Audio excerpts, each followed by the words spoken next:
Everyone, and if I could invite our panelists and moderator for this next session to come and join us up here on stage. So that's Cameron, Rima, Glenn, Mohammed, Ross, and Halim. If I could invite you all to come and make your way up to the stage. And we'll be getting started very shortly with our next session. Thank you. All right, how are we doing? Good, thank you. How are you doing? Very good, thank you. So I guess the iPad is up to Slido. It's not Slido, so what it is a Google Doc. So basically, your passcode is all the zeros. And you'll just be writing what comes in, and it seems interesting. Oh yeah, it is. I'll just check. I think I'm up first.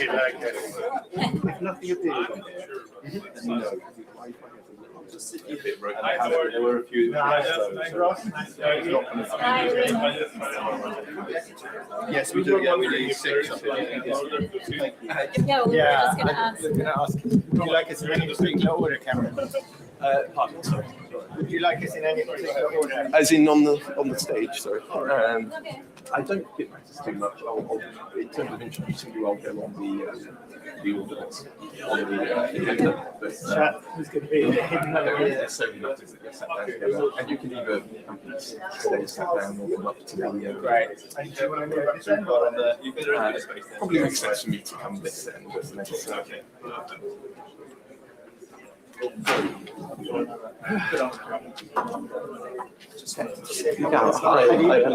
Hi, nice to meet you. Yeah, it should be good. It's nice to meet you. You've got a different perspective. Okay. So yeah, as I said, it should warm up, but I think it did freeze in the last session. So. Yeah, okay. I was wondering why. What happened when you ended up coming up? Yes, yeah, that's it. So, but yeah, hopefully it should work. So.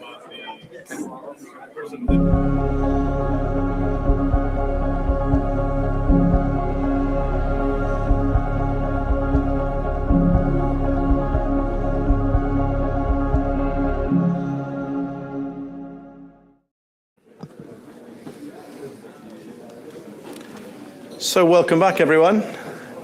Great to have you all back here. I hope everyone enjoyed the lunch, and I hope those of you who are logging in from home were able to have a bit of a break. And great to have you all back here now for session 3 of this year's conference. Before we get started with the session, just a quick reminder, I've been asked a couple of times about the slides that have been shown so far and where people can download those. So for those of you who are here in Ottawa with us, on your badge, you have a QR code. If you scan that QR code, that will enable you to download all of the presentations that have been made so far, and also a copy of the program and other background information as well. For those of you watching at home, if you go to the left-hand menu, I think it is on your screen, I think it's the bottom icon, Yayan? Is that right? I think so, I'm getting nods. So at the bottom left-hand side of your screen, there'll be an icon that says conference proceedings, and you can use that back home to also download the proceedings. So that said, delighted now to moving on with our next session. So session 3 of this year's conference is going to be focusing on non-terrestrial networks. So looking at the role of non-terrestrial networks and satellites in the 6G ecosystem. And again, fantastic lineup of speakers here. All the speakers in this session are here in person. So great to have you all here. And great to also have with us Cameron Curran from Ether, who's going to be moderating this session. So Cameron, welcome, and I'll pass over to you. Brilliant. Well, thank you very much, Dan.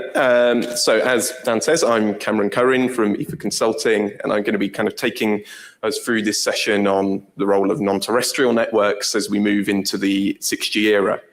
So to give a little bit of background, I think we're all probably well aware of this, but as we move forward towards the kind of latter part of the 5G era into the 6G era, we're seeing a convergence of satellite and terrestrial networks. That's obviously a bit of a change from the historic situation where they've been kind of a largely separate infrastructures. And obviously that's been enabled by a variety of things. Obviously the launch of kind of lower 4-bit mega constellations is one of those. There's also the role of direct-to-device satellite connectivity to smartphones in particular. But there's also potentially opportunities in terms of enabling new use cases as people move kind of in and out of terrestrial coverage, and particularly looking at, for example, IoT there. So what we're going to do in this panel is try and look a little bit about the role of non-terrestrial networks, so the extent to which they can help us kind of close gaps in terrestrial coverage of mobile networks, the extent to which they can play a role in kind of bridging the digital divide, but also other use cases. So I said we've got new use cases potentially in terms of IoT, but there's also the element of improving resilience of terrestrial networks. And that applies both to the mobile network itself, but also, for example, public safety networks. So we might get into some of that. And then the big question for this panel, I think, then becomes, well, what are the regulatory implications of that? So we'll try and look a little bit at the kind of data security, data sovereignty side of this. As I mentioned, digital inclusion. We'll also look at some questions around what this means for spectrum management going forward, and particularly how the kind of changing business models as we go into the future might require a change in regulation. So with that said, I'm going to move on to the panel discussion itself. So we're going to have, as we have in the previous panel sessions, we're going to start with an approximately 5-minute introduction from each of the panelists, and then we'll go into a kind of broad panel discussion. I'll try and get that started, but we'll also try and get you involved, those in the room here, but also online. So please do get involved and if you've got any questions. So with that, our first panelist is going to be Rima Hafiz from ICED in Canada. So one of our kind of hosts and partners for this this event, and she's going to give us, I think, a bit of an insight to recent regulatory developments related to non-terrestrial networks in Canada, and I think particularly the new MSS consultation that was published, I think, last week. So Rima, welcome.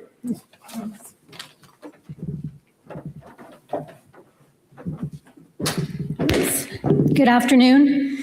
The infamous post-lunch session. Hopefully we can keep you all awake. So I'm going to give you the perspective from the regulatory sense in terms of satellite terrestrial integration. So Chris showed a similar slide this morning during his keynote, just showing really the vast geography of Canada.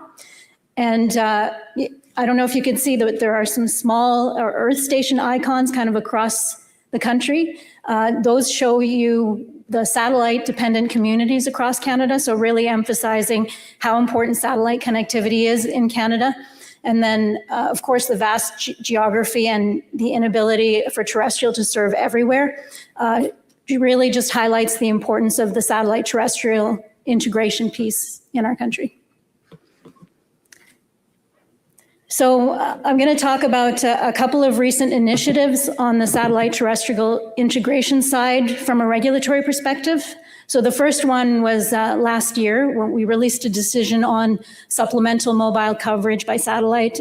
Some of you may know it in the US as SCS, the acronym.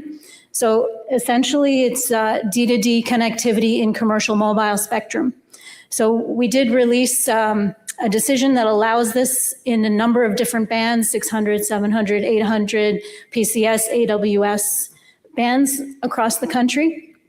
So one of the main aspects of that decision was that the main service is terrestrial, given these are commercial mobile bands, and that MSS is really secondary there, and it's as a gap filler. A few elements on the licensing side. The first one is that we require an agreement between the satellite operator and the mobile network operator. So that's a key element given that it is commercial mobile spectrum. And then in terms of the licensing piece, there's an authorization required on the space station side for the satellites. And then there's a generic Earth station license that basically covers all the terminals that would communicate with the satellites. So those are the key elements to that decision. So that's when we talk mobile satellite service in commercial mobile bands. And then the other element is a mobile satellite service in actual satellite spectrum. So just last week, this is pretty timely because last week we did release a preliminary consultation on May 13th. So in that consultation, we're really focusing on the changing landscape of MSS. We have new and innovative applications coming forward. We've seen a huge growth in D2D interest as well as IoT connectivity, and both of those playing on the NTN side with integration with terrestrial networks. We've also seen a shift from traditional MSS, a lot of which was GSO-based to NGSO now, and a lot of increasing interest in new players, increasing interest in LNS band.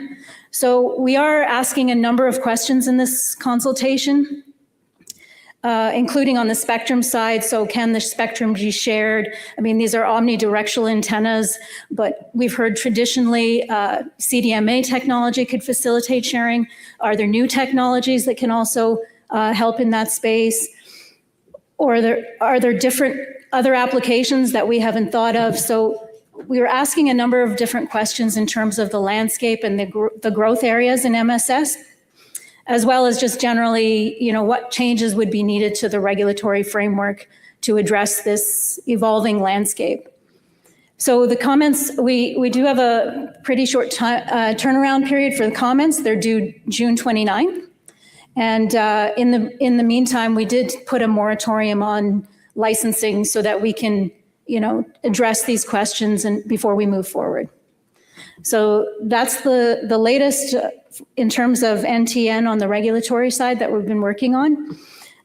So that's the domestic aspect. Of course, internationally, there are a lot of developments going on. Different regulators around the world have also been looking at this and, different aspects of their frameworks. And at the ITU, of course, there are a number of agenda items. We've heard about that earlier this morning in terms of the 3 items, both looking at IoT, D2D, as well as general MSS, so looking at spectrum needs in those 3 areas. So, of course, as a regulator, we're closely monitoring and participating in all those developments internationally. So that pretty much sums it up for me, but I look forward to further discussion on the panel. Thank you.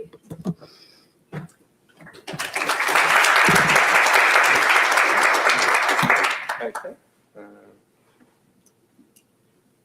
Hello. Okay, I'll move on. So I think our next speaker is going to be Glenn Fayas from Sutal in Costa Rica. And I think, again, sticking on the regulatory theme, Glenn's going to tell us a little bit about the kind of recent consultation and regulatory framework in Costa Rica. So. Thank you very much. Well, hi to everyone. Thank you to Forum Global for having Sutel here. It's a pleasure to be here, and also we are more aware about all the coordinations and all the preparations that they have to be taking in place to have a meeting like that in our country. So thank you for having Sutel here. I'm going to speak a little bit about the direct-to-device regulations in Costa Rica. Well, we have a public consultation in February of this year. It was related about having direct-to-device on IMT bands. We received 9 different observations about the consultation, and we answered the comments on April. Most of the main concerns that we received from terrestrial service provider was to have like a level play field. They were saying that, well, they paid for the fees of the auctions, and they were a little bit concerned about the relationship that they will have to hold with the satellite area. Well, we already issued some weeks ago the National Frequency Allocation Plan modifications to enable the direct-to-device services. One of the things that we take into account is to protect against interference, to have all the coordinations to protect the mobile service, so the satellite services will be in the secondary basis. Also, we required a commercial agreement between the terrestrial service providers and new satellite providers. It will be a must in our case to have that. And we have already defined the licensing framework that they will need to deploy services. It will be a direct concession. We won't be holding any kind of auctions for that. They won't be paying any kind of fee directly. They will only have to pay the fees to holding a spectrum. But with this discussion, we have other concerns related to the protection of the end user rights, the lawful call interception. That is one of the things that we also established in the conditions for the licenses. And in our country, we have the service providers have the obligation to block all kinds of communications on jails. And well, we don't do it with jammers. We do it with queue offense system. So we have a lot of concerns in that area for the service providers to really achieve also blocking the satellite services in jails. And at the end, we also have like positive and negative listing for IMEI protection for the stolen device and the altered device. So we also established that in the conditions of the concession. And well, direct-to-device services will be a great deal in Costa Rica, because even though that we are much smaller than Canada that you showed right now, we are a country that has a lot of terrain constraints. We have a lot of volcanoes, mountains, a chain of volcanoes divides Costa Rica in halves. And also we have a very big footprint in the oceans. So we think that direct-to-device will help to get all these places where the coverage is very difficult to deploy. And well, it is part of our work there. Considering these rules, we kind of establish all the available discussion bands for direct-to-device. So most of the IMT terrestrial bands in FTD duplexation will we have the possibility to apply for direct-to-device. And also, I'm sorry, it says SMS, it is in Spanish, satellite mobile services, but it will be MSS. Okay, it will be it is the mobile satellite services. So sorry for that. And well, we also enable other bands that are currently in discussion. And in that matter, as one of the panelists point out, it is difficult to establish a time frame for the license, because there are a lot of issues still to be discussed by WRC. So we kind of stay there and had some time limited license for that area. And well, currently today the SUTEL board is reviewing a report to enable a possible license for Liberty. Liberty will work with the Starlink in Costa Rica. So currently they will review it, and if they agree with the report, they will issue the recommendation to executive branch. And also we are studying another with satellite IoT services in a different band. They are operating in a band that is not IMT. So for us, it is very important also to study that other way of developing services, because it will be related with virtual network operator, something like that. And that's part of the things that we're discussing. I thank you very much for your time, and I'm available for any question. Thank you very much.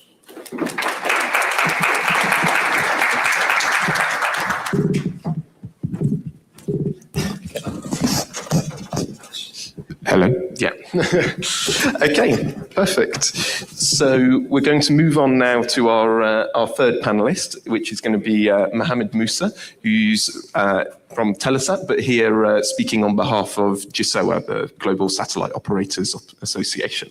So Mohammed, over to you. Thank you.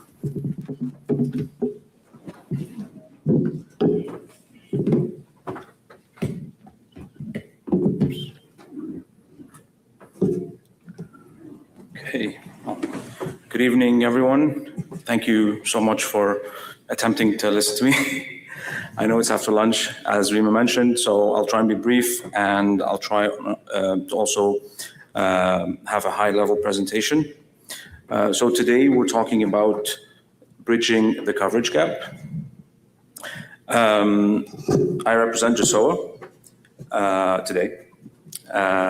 Telesat is a member of GSOA, and it's an honor to be here to discuss a challenge that affects billions, the digital divide.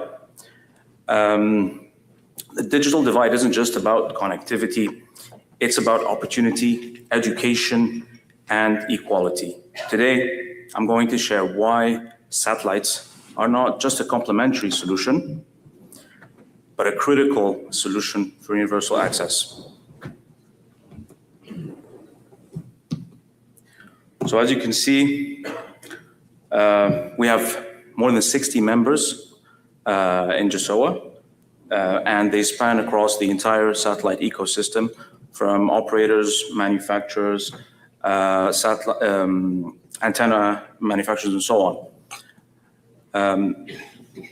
So GSOA is the global association representing the entire satellite industry.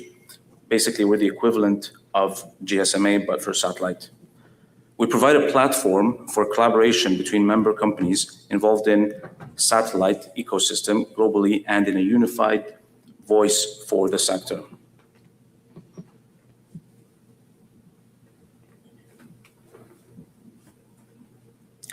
Okay, so if we look at the challenge ahead of us and talk about economics and the digital divide, globally speaking, the terrestrial networks already reach 96% of the population, but this only represents 20% of the landmass.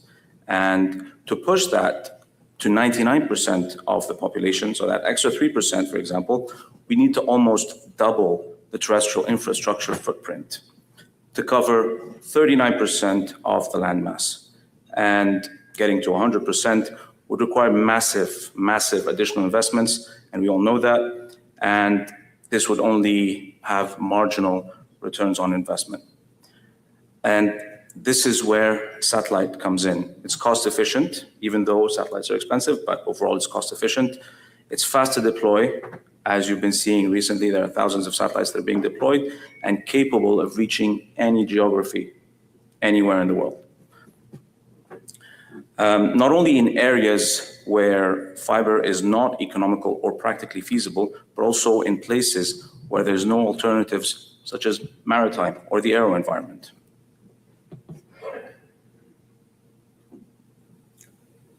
Moving on to the cost of rural deployment, which you all know about for terrestrial technologies.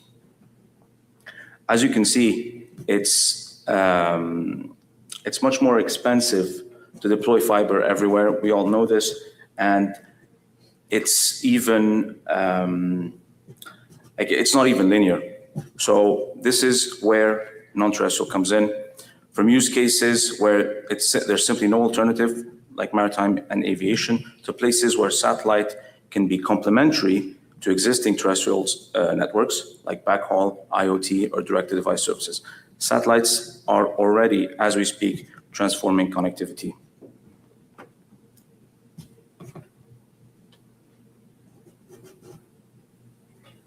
So as you can see, these are the different verticals: aero, maritime, IoT, D2D, cellular, backhaul, connected cars. Satellite can be a part of it.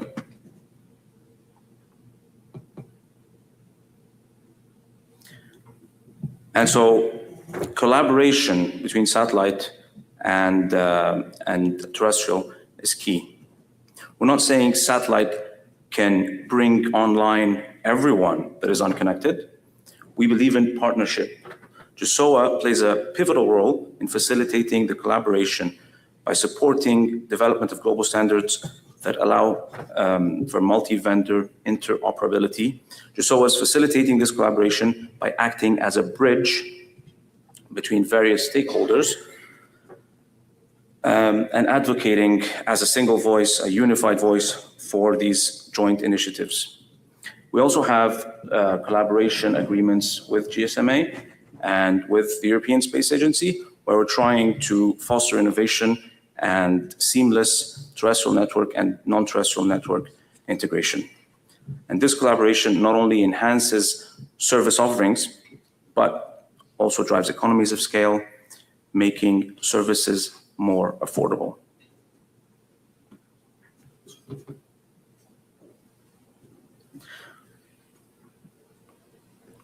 Thank you. And if you have any questions, please feel free to, look up the website, download our papers, and I'm here for any questions. Thank you.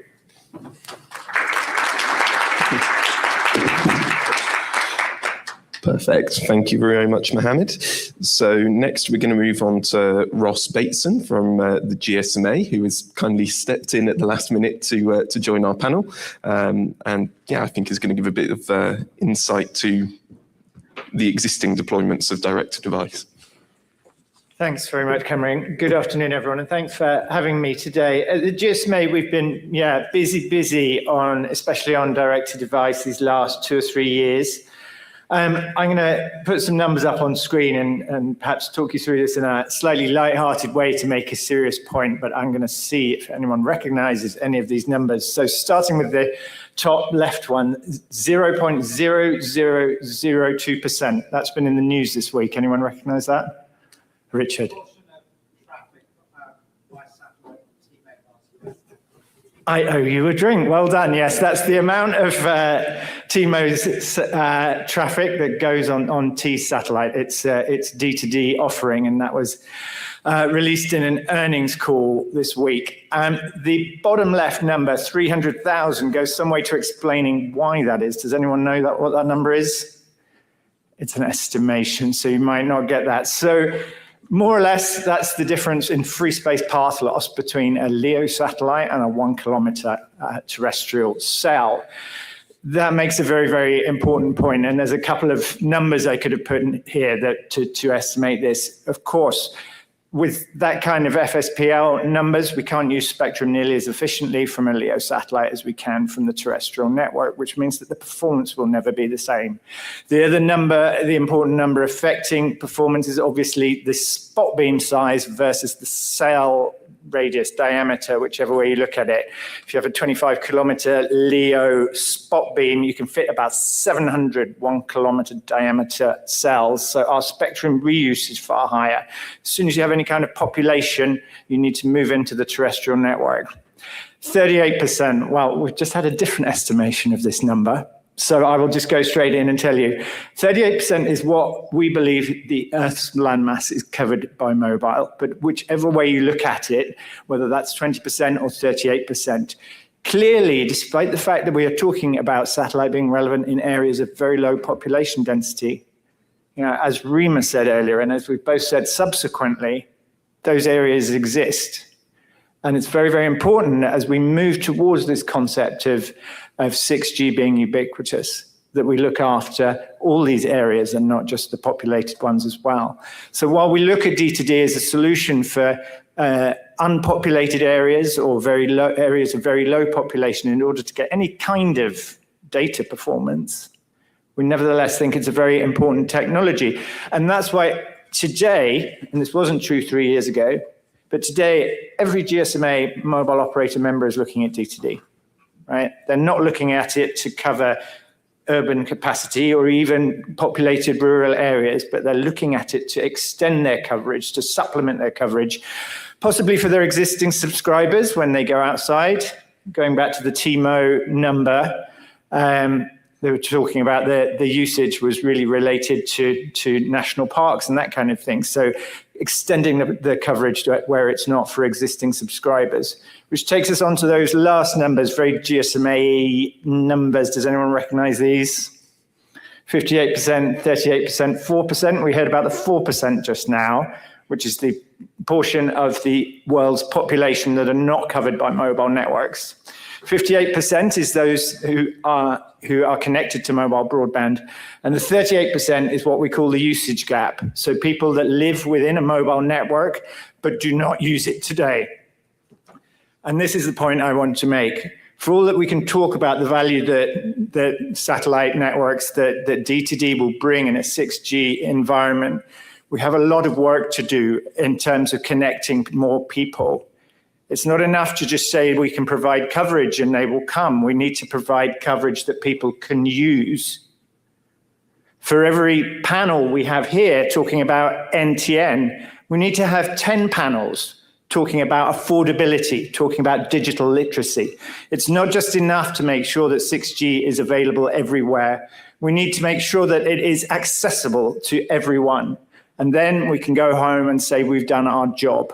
Ubiquitous, meaningful connectivity means connecting everybody. And as we sit here talking about dancing robots or talking cars or AR glasses and all these things that are going to make the world, frankly, more expensive to keep up with the wealthiest of the connected, the most digitally ambitious countries, we need to make sure that we bring everybody on a journey towards a connected future. Thank you very much. Brilliant. Thank you very much, Ross. And our final panelist today is going to be Halim Yannick-Komoroglu. Sorry for my pronunciation. He's joining us from Carleton University. I think it's... Yes, I am local from Carleton University in Ottawa. I am the founding director of the Carleton's NTN lab. As an academic, I will not necessarily fix NTN discussion to 2026 or 2030, let us say the beginning of the 6G deployment, but I would like to come up with a more generic academic definition of NTN, not necessarily tying to a 3GPP air interface. So moving forward, things are evolving in such a way that it is likely that we might have a three-dimensional network with multiple segments on the ground, the legacy mobile networks, and then in the space segment, several layers of satellites, UAVs close to ground. And what is new in this picture is at some point, in my view, in about 10 years, some platforms in near space, that is stratosphere, 20 kilometers above the ground, they can opportunistically be interconnected if there is a good reason. As we move forward, free space optical communications will be increasingly part of the discussion, especially in space and air in the absence of obstructions, especially about the weather. The discussion is not confined to connectivity, but all other use cases and paradigms included, whether it is AI for managing, orchestrating, or computing, and other use cases that I will try to unpack in a moment. This is a loaded slide, but I always feel compelled to say that NTN in this broad definition is much more than three words: satellite communication for rural and remote regions. SATCOM goes back to early 60s. My four grandparents were alive, so it is our grandparents' technology. But that shouldn't mislead us. When we talk about NTN down the road, it is much bigger than that. This morning, a company had an IPO with trillions of dollars in value. It is not accidental. That is much bigger than the legacy players in the 3GPP ecosystem. So it is more than satellites. Tomorrow we will have platforms. It is more than rural and remote. NTN's biggest use case is rural and urban areas. When you go beyond connectivity, intelligence, security, reconnaissance, navigation, positioning, localization, sensing, imaging, you name it. And then, as I said, it is more than communications. I was giving a presentation in a legacy satellite company just before COVID, and the executive in the room said that it is impossible to put up 7,200 satellites into space. At the moment, there was 0 satellites from Starlink. And today we have more than 10,000 of those. Again, just a couple of years ago, you can do SMS IoT, impossible video. It is happening. And then many people will say that it is impossible to have indoor coverage, but let us wait and see whether it will be possible or not. The big difficulty in NTN discussion is that our terrestrial network discussion for the last 4 decades is a linear increase. But in NTN, at the moment, it is exponential increase. So it can be very misleading. Of course, we don't know whether it will continue exponential or not. But if it does continue, then it has It has potential to be disruptive, actually. And then the third last bullet, not only that this might be several $1 trillion ecosystem, that company's IPO document this morning stated $28 trillion, but this is big power.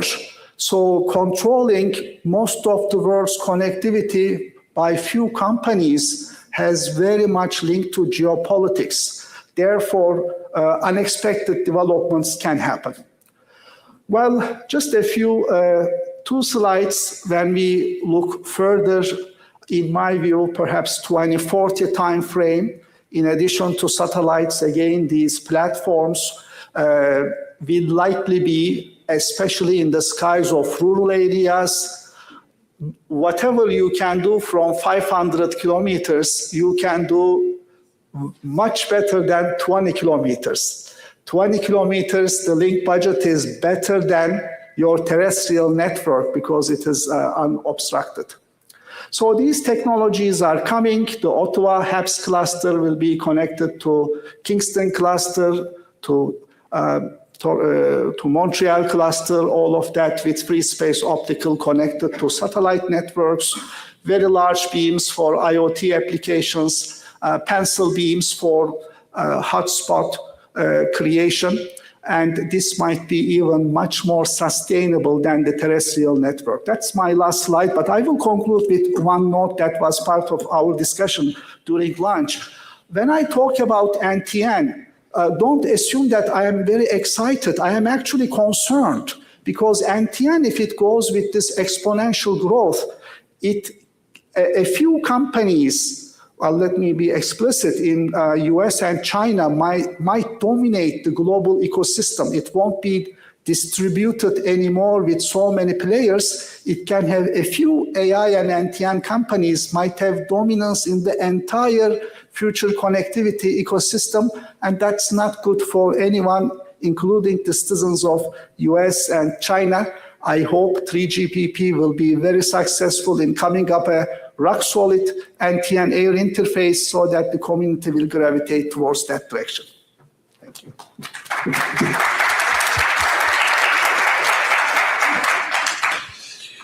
Perfect. Well, thank you very much to all our panelists for their opening remarks. And yeah, we're going to dive now into the panel discussion.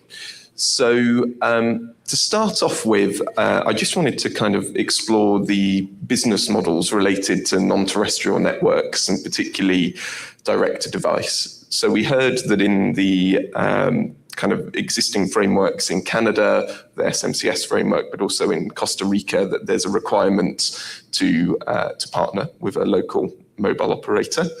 But how do we see that developing as we move forward, as we move perhaps towards the use of more MSS spectrum? And what are the implications then for regulation? So I don't know if Rima or Glenn would like to come in on that first.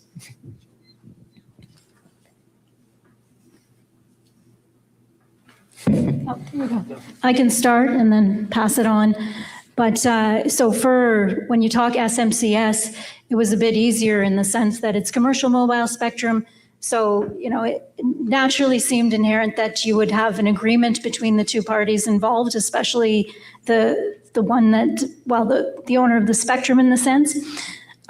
With MSS in satellite spectrum, it's a bit more of a challenge. I mean, obviously, as a regulator, we want to be neutral and open to all the different business cases. But that is one of the fundamental questions. Is there a relationship required? And how, you know, how are there any requirements from a regulatory perspective that need to be put in place? So certainly, you know, we're open to hearing you know, input on that and as part of our consultation. Perfect. Perhaps Glenn. Okay.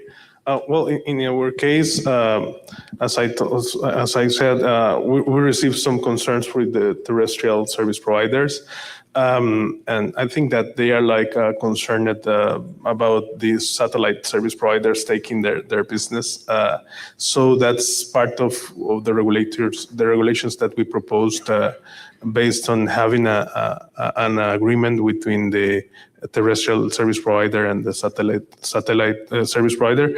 But as I also point out, there are some challenges in that relationship, because the first case that we studied, it was to give supplementary coverage. It means that to extend the coverage of the current service provider. But the other case that I signal in my presentation, it is that the satellite service provider wants to deliver a full coverage in the country and have the terrestrial mobile service providers like NBNO for them. So it is still under consideration. We have to think very well about the rules, because it is very different than the supplementary option. Okay, perfect. And I don't know if perhaps Ross, you would like to come in from more of the industry perspective on that. Sure, thanks very much. Yeah, we've seen some very good government regulation happening, from the first regulation on SCS in the US to various others which follow the same quite important themes, and that's certainly true of what we've heard today. And firstly, yeah, the important thing is obviously when using mobile spectrum, when using IMT spectrum, it's not so much you have to do it with a mobile operator, but you have to do it obviously in a commercial agreement with the terrestrial IMT license holder. So there's nothing to stop satellite companies bidding for terrestrial spectrum. That's absolutely fine, but you can't have these two concepts floating around next to each other. That has to be done through a tight commercial agreement. If we're going to look at new flexible ways of using the spectrum, then that has to be clearly defined.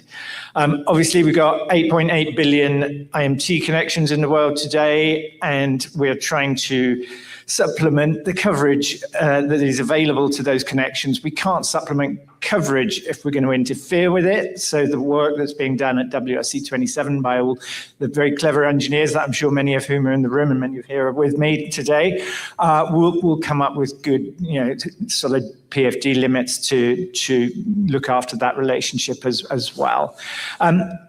Yeah, Glenn mentioned some of the flexibilities in the business models. These are endless. I mean, MVNO, MVNE, and the various consumer and retail relationships that the different companies want to have, and we'll for sure learn more about that. It's very interesting that we have the scale and the financial clout of some of the players in here means that they can really invent business models from scratch as well. So when you're dealing with the Starlinks and Amazons of this world, of course they already have in some cases vast retail presence. In the case of Amazon, for example, or you have Starlink already selling to consumers its Ka band service as well. So I think there's lots of unknowns in how that business model is going to work, but I think what we've seen happening really solidly pretty much across the board is that clear relationship that you have to have an SNO working in conjunction with a terrestrial license holder, and that we have to make sure that if MSS systems are going to move into IMT bands, they can't interfere with terrestrial systems. Thank you. Okay, perfect. And Halim, I could see your hand there. Yes, I think regulations and policy, these are extremely important. What is kind of disruptive in this ecosystem is that now a few companies are entering the market, if I may say, with tremendous cash flow. So this might disrupt the spectrum pricing market. We have seen the EchoStar, Globalstar acquisitions and so on. So at a much higher market value, some companies might start collecting spectrum. So I think ITU and national also regulations should not allow a company having spectrum more than so much. Otherwise, it would be difficult to prevent monopolies and duopolies. So I think international regulations are much more important than ever. ITU will be a very important player as we move forward. Okay, thank you. Yeah, kind of moving on from there then, I guess we've mentioned the kind of spectrum aspect a bit here. I guess there's a bit of a question going forward. We've got the two kind of parallel spectrum models at the moment in terms of terrestrial IMT spectrum and also mobile satellite spectrum. And I think one of the questions going forward is, do we continue having that hybrid approach, or do we expect one of those to predominate in the long term, particularly as the MSS spectrum becomes supported by devices? Would anyone on the panel kind of like to comment on that and where they see it going? Or?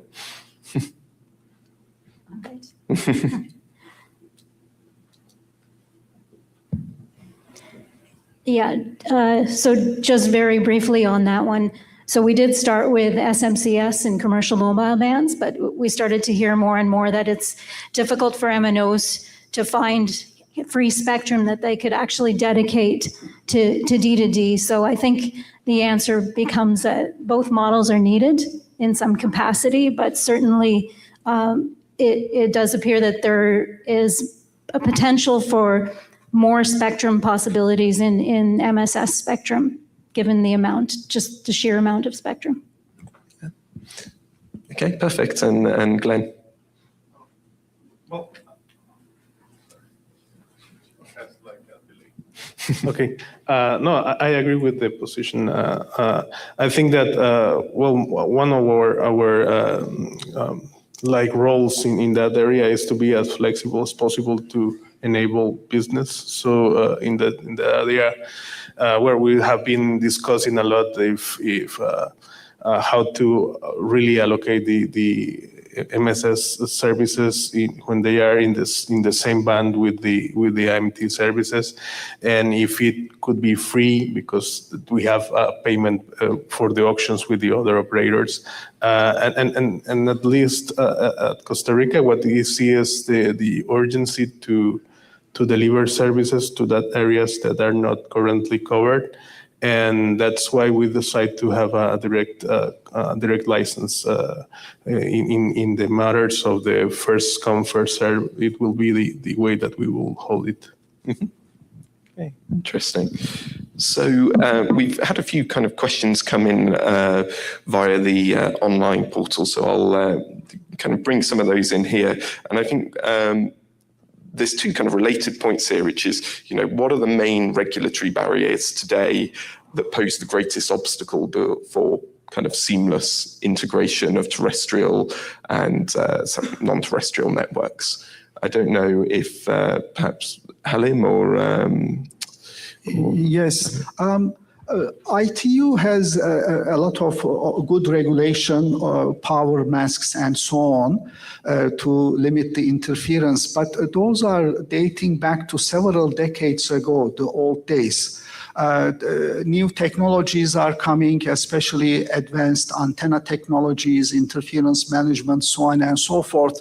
So ITU will have to relax some of the stringent rules, in my view.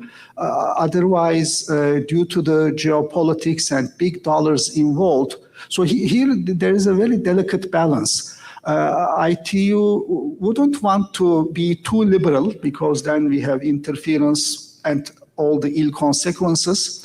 But if you are too stringent, again, given the geopolitics as well as the big dollar amount, some players may actually not shy away from violating ITU regulations. That's a big concern.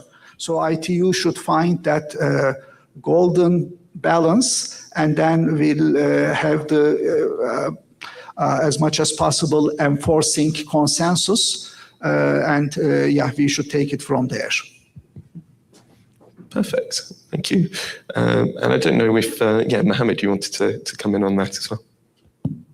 Yeah, so obviously in the ITU right now, the sharing studies are being conducted, and unfortunately it's based on consensus. So people have to come to an agreement on those sharing studies. And as I said in the presentation, we're trying to collaborate So, and the way to do that is through coordinations and through talking to each other and finding areas where satellite can serve and help with mobile. So, if you have a rural area that you're not going to invest into, then satellite can support there. Perfect. And I could see there were a few people in the audience who were keen to ask questions. So I'll open it to the room. Yeah, we've got one in the middle just here. Can you hold your hand up so I can see? Yeah. Oh, thank you. There you go. Hi, Asit Tandon again from Telesat. My question is more towards the sustainability issues. So when we see the proliferation of low Earth orbit satellites, what are the thought processes behind the sustainability issues? Because you will have there will be a life cycle of these satellites. They will have to be replaced every 5 years, 7 years. What happens to the issues like space debris, all the space sustainability issues? Okay, so I don't know, Mohammed, would you like to come in on this with the kind of satellite operator perspective? So first of all, I want to acknowledge what the rules that I said recently came out with. I think last month there was a revision of space sustainability and orbital debris mitigation. There's also rules in the FCC. And right now, there are resolutions that are being discussed in the ITU and in the United Nations, UNUSAR, I can't remember what it stands for, Office of Outer Space. So it's definitely a concern, and mobile operators are taking it very seriously when they apply for spectrum, and regulators as well are taking it very seriously, and hopefully everyone can coexist. Okay, perfect. And Halim? Yes. Sustainability is a very interesting discussion. When we go to NTN, first it looks very much against sustainability due to the very reasons you mentioned, and of course these are big concerns. But if we move forward, if we can deploy a network in stratosphere, it can indeed be much more green than the terrestrial network.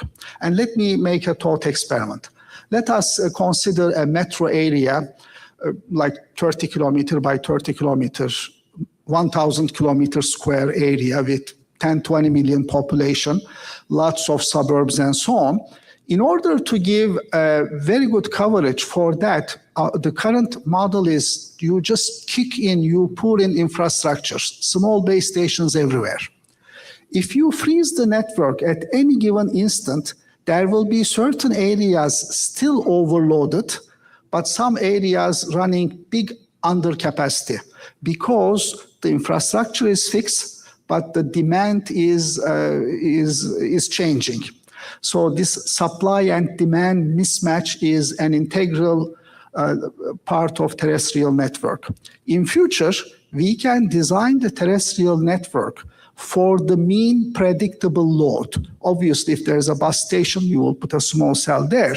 But then even most of the load, which is floating, that can be served by some spot beams from stratosphere. You turn it on for a few hours, few minutes, help the terrestrial network, then that spot beam basically helps elsewhere. So NTN in the near future, in my view, is a bit against sustainability, but in the long run, it might be much more sustainable than the terrestrial network. Okay, excellent. And I can see there's another question down the front here.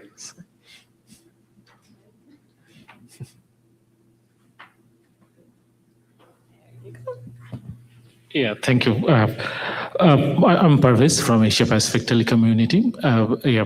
When we are talking about D2D, actually, WRC is going to make a kind of decision on that. But interestingly, maybe some of you have noticed the phenomena that one of the NGSO operator is signing contract with a number of mobile operators in Asia or in the Africa, or maybe in some island countries that operate the mobile network. So how do you see this kind of phenomena? Because some of the cases I noticed that even when the sign has been contract between that NGSO operator and the terrestrial network operator, regulators doesn't know about that. Correct. So how that can be operated, like when you try to create an environment, IMT environment through satellites, and how that can be done without the intervention from the regulator. So can anyone address that issue? Thank you. Okay, so I don't know, perhaps Ross, would you like to come in? Would you? Commercial contract. Without the regulators. Yeah, exactly. Yeah, so certainly, there is going to be a certain amount of sort of Wild West about some aspects of D2D going forward. The situation you suggest is a possibility, and of course, we would expect that to normally happen with the regulator's permission. But it obviously will be up to the regulator to enforce the use of the terms and conditions of licenses along the grounds of which they have been licensed, which is presumably not with the space element to them until new regulations have been brought about. There's other big regulatory issues beyond what's going on at the ITU in terms of the technical conditions and the regulatory text that we'll put into the radio regulations, which will keep us safe to some extent. But going into unauthorized terminals, for example, is going to be a massive issue that probably even bigger than the one you're talking about of non-regulated use of mobile spectrum for D2D. If we have a proliferation in the future, right now, the issue with using MSS for D2D is that there's very, very few handsets support the MSS bands. But assuming that works out in the future, and we see a wider use of MSS band availability in terminals, we're going to have global LEO networks supporting connectivity in all countries, and the chances of being able to regulate whether or not the mobile handsets are in the right country at the right time is going to be a really, really tricky issue. And again, that is down to the satellite operator saying, no, we won't connect an MSS handset if it's not in a country where we're licensed to connect it. Are we going to rely on the honesty of the satellite operator in that case? Are we going to rely on ITU rules, which are more written for the unauthorized VSAT market? How are we going to deal with that in the future? And we're going to see these grey areas creeping in that we'll need to deal with going forward for sure. Perfect.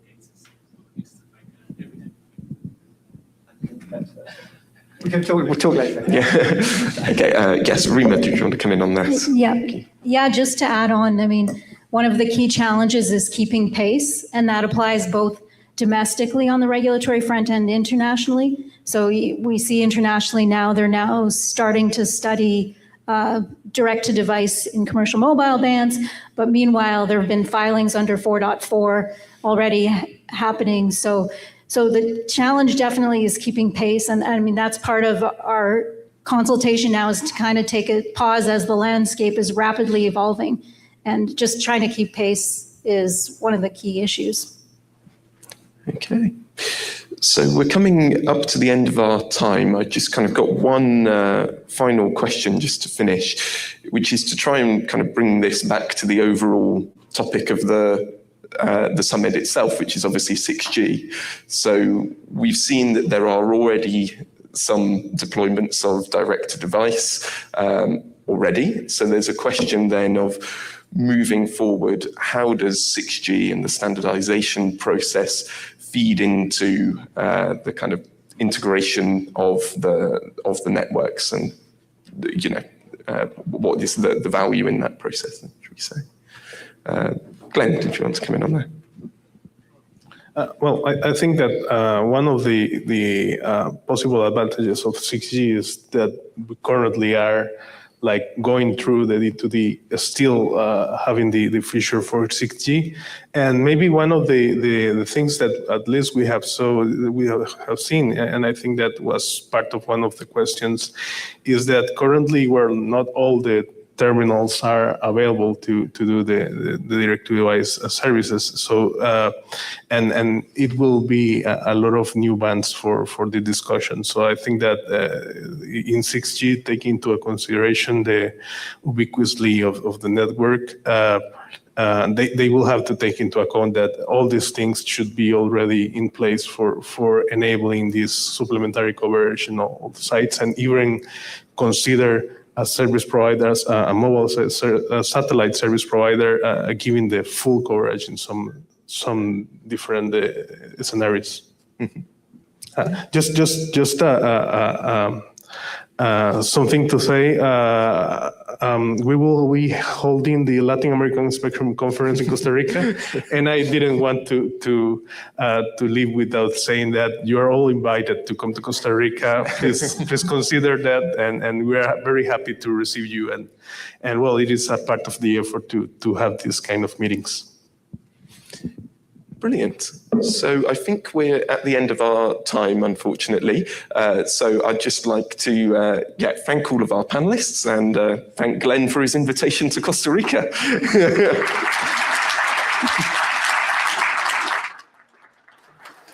So yes, a big thank you to all of our panelists, and Cameron, thank you to you as well. And yeah, just to maybe reiterate what Glenn said, as Glenn said, we're delighted to be bringing our Latin America Spectrum Conference to Costa Rica. And we're having a selfie on stage. There we are. So that's going to take place on the 30th of August and the 1st of September, I'm right in saying. So I'm sure we have all your details, so don't worry, we will be sending information on that round, I'm sure. But thank you so much to our panelists, and if I can invite our panelists to leave the stage, except for Halim, because I think we're working you hard, and I think you're staying and also here for the next session, but for everyone else, if I could ask you to leave the stage, and one more round of applause for our panelists as they leave, please. So we're just going to do a quick change around. We're going to change the waters here. But if I could invite Ulrich to come up and also our other panelists for this last session. So that's Ricardo, Sumaya, and Alexander. So our last session is going to be looking at technological pillars of 6G, unlocking intelligent, sustainable, and adaptive networks. And we're delighted to be changing the format slightly. So Ulrich is going to be, first of all, giving us a presentation to set the scene. And then we have our panel who will all be here. And also very happy to have with us joining virtually Tariq Alawadi from ASMG, and the UAE regulator TDRA will shortly be joining us online as well. So I think we're pretty much ready to go. So what I will do, I will pass over to Halim. Ulrich, if you'd like to take a seat there, and then he will introduce you, and we'll go from there. Yes. Yes. There we are, and we have Alexander here as well. So.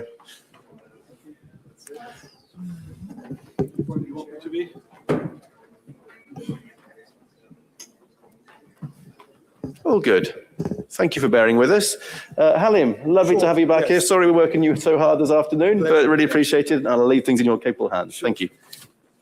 So here we are, the last session of the day, another very important session. And the title of the session is The Technological Pillars of 6G, Unlocking Intelligent, Sustainable, and Adaptive Networks. So the session will start with a 15-minute keynote, and then we will continue with the panel.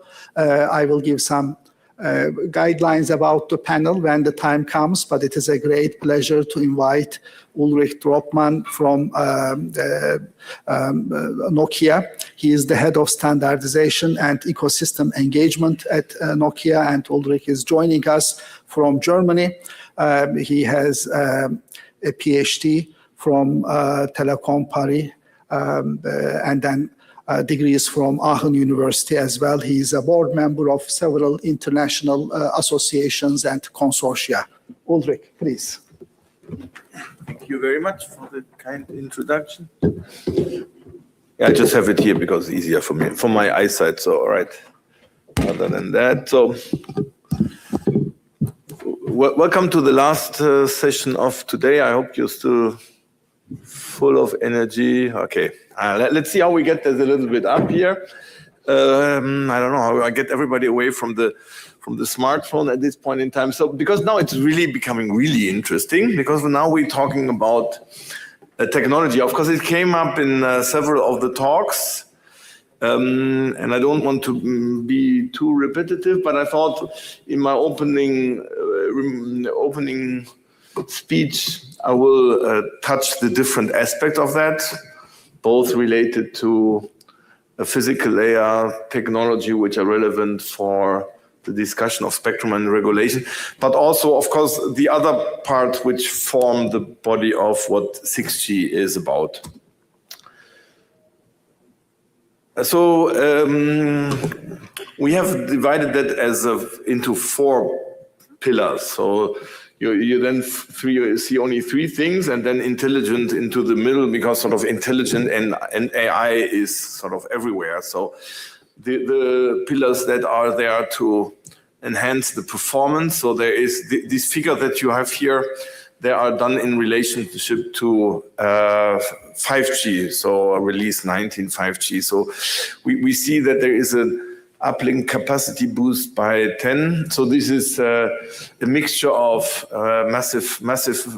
extreme massive MIMO configuration, and then also the wider bandwidth, and in some jurisdiction, such as maybe the US, we also can make use of unlicensed spectrum in an uplink boost scenario. And then the downlink capacity boost by 6 times. We also have the boost in the uplink coverage and the cell edge data rate by 2 to 4. That's sort of by a more coverage resilient modulation and receiver techniques. We have a scalable design and a new value creation. I will get into that into the next slide. And what's also important is that this is a simple upgrade of 5G standalone. And then sustainable, of course, has been another of the design criteria we have on 6G, that we have a network energy saving and the device saving by sort of half. And then the last of the 4 elements is everything which is around security. We have new threat vectors. I will come to that in some of the later slides, that come from quantum safe, from AI, and also from software-defined radio. So let me dive now a little bit more into the pillar of network performance. So what are we doing? So as at in the slide before, one of the improvements we have, and people talked about much, like Amitava from the NextG Alliance and others, about the uplink coverage, and the uplink performance and the cell edge performance. I think in real life, the cell edge performance is something that is very important for the network design.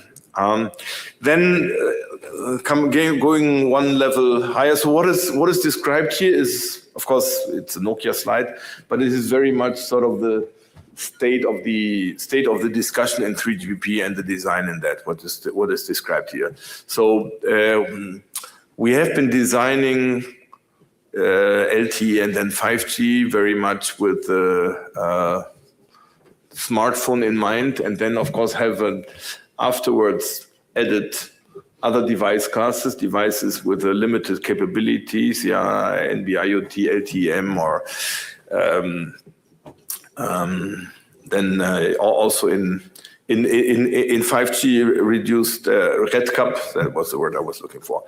And we have a modular design in terms of C-plane and U-plane in 6G, which should allow from the day one to much better cater for these different devices, that they are, of course, performant, that the network knows what to expect as capabilities, but that we have devices where we have glasses and others which are more cost sensitive in the design criteria.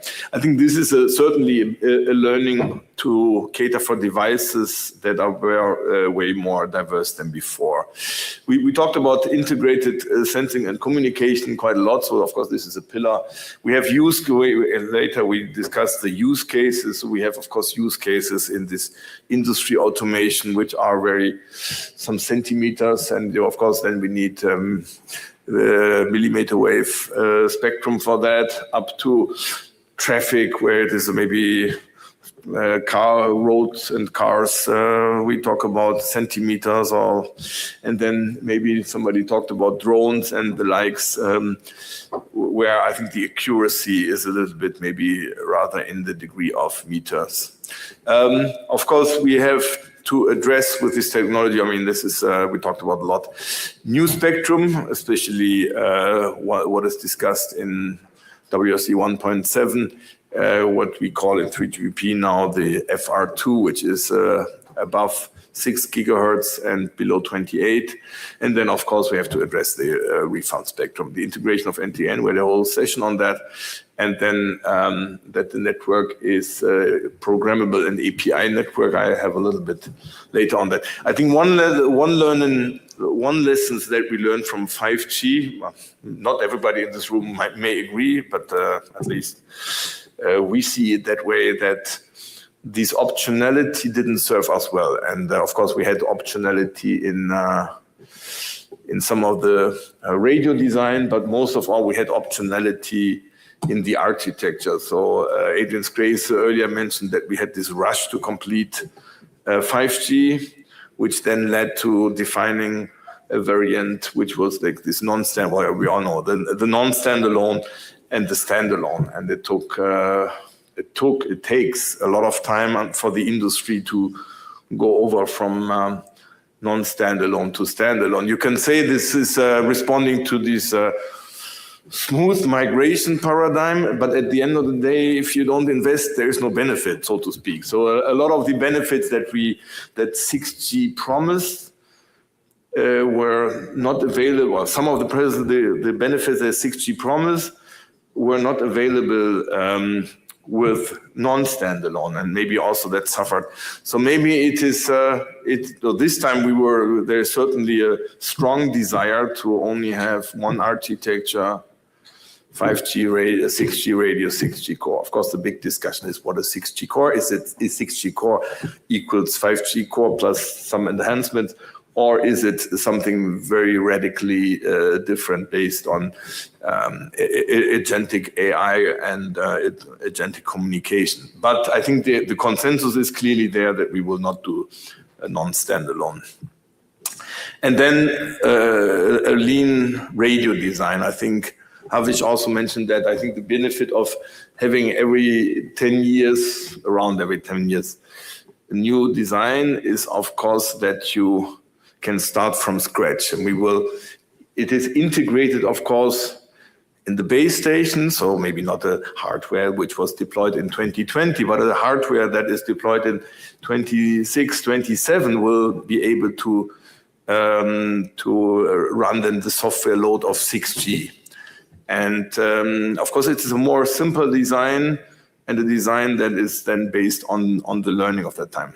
And then intent-based network as one of the thoughts in the 6G core network.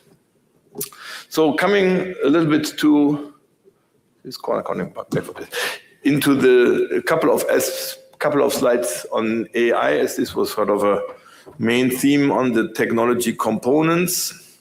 So this is a very principle, a bit of simplistic curve of automation and then performance versus or over cost of ownership. So the performance, the higher it is, the more performance per cost we have, the more efficient that is. And over time, of course, we had the we started with some automation, and then AI is a great vehicle for that automation. We were showing in MWC some AI-enabled network slicing, which found a huge interest in the market, and others have similar things. So, of course, then you can have increase the performance, increase the benefit of the network, but do this in a way that is automated. And then the curve gets wider if we have this AI native network. What does AI native mean?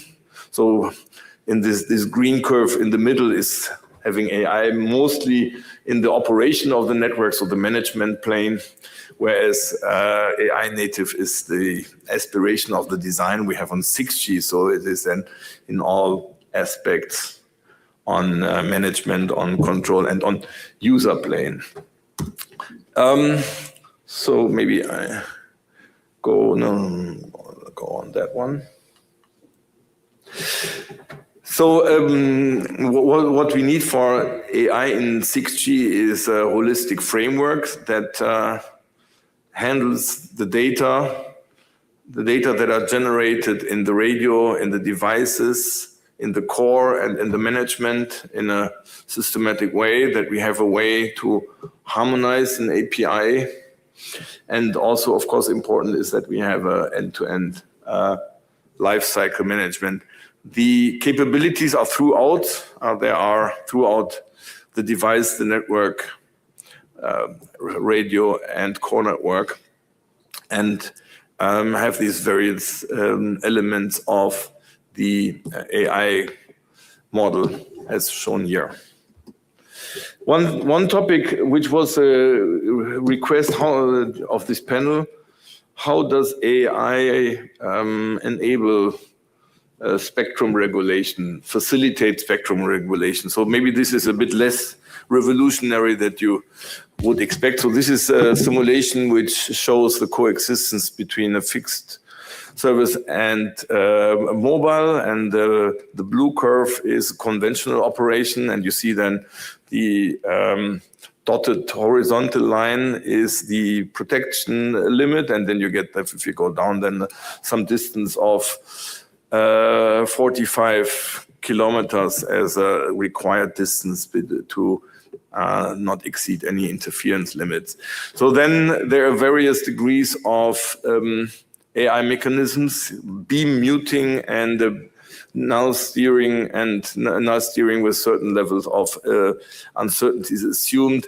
And you can see that we go way down. So the hitting the protection level is then at much smaller distances. So all the way, if you take the yellow curve, we are at 25 kilometers. So the conclusion is that with those kind of AI mechanisms, as especially in MIMO, as a beam muting, null steering, we can reduce then the minimum required distance between users in the coexistence scenario. So then AI is natively built into the radio system. And so we have a pilot reduction with a deep TX on the UE side, and we have a AI enhanced receiver with deep RX on the base station side, and we have AI mechanism throughout with beamforming, ML-based beamforming, scheduling, and transmit power control loops, all optimized with artificial intelligence. So two last short aspects before coming to the end of this. Of course, there are two other important technology pillars, design criteria that were mentioned a couple of times around this session already. One is sustainability, making green networks. So you find here what that all entails in terms of some of the related to standards, some are more of the energy usage, some are more related on the design of the base station and of the user equipment.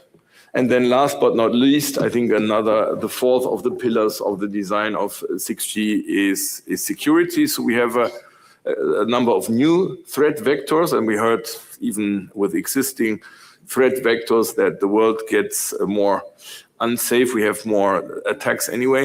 So we have threats coming from quantum computing, threats coming from software-defined radios, and in the middle, threats that come from AI. And therefore, we have a couple of components which all form the security design on 6G, like cryptography, which is way more powerful and safe to quantum computing threats. Then security in the radio layer are enhanced, the authentications is enhanced, security in the radio and the non-access stratum and the data and the monitoring of security is all enhanced in 6G. So that brings me pretty much on time at the end of my talk, and I'm looking forward on discussing more on these technology components in the couple of next minutes. Thank you very much.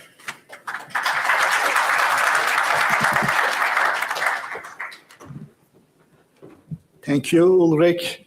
An excellent overview of key technologies and enablers.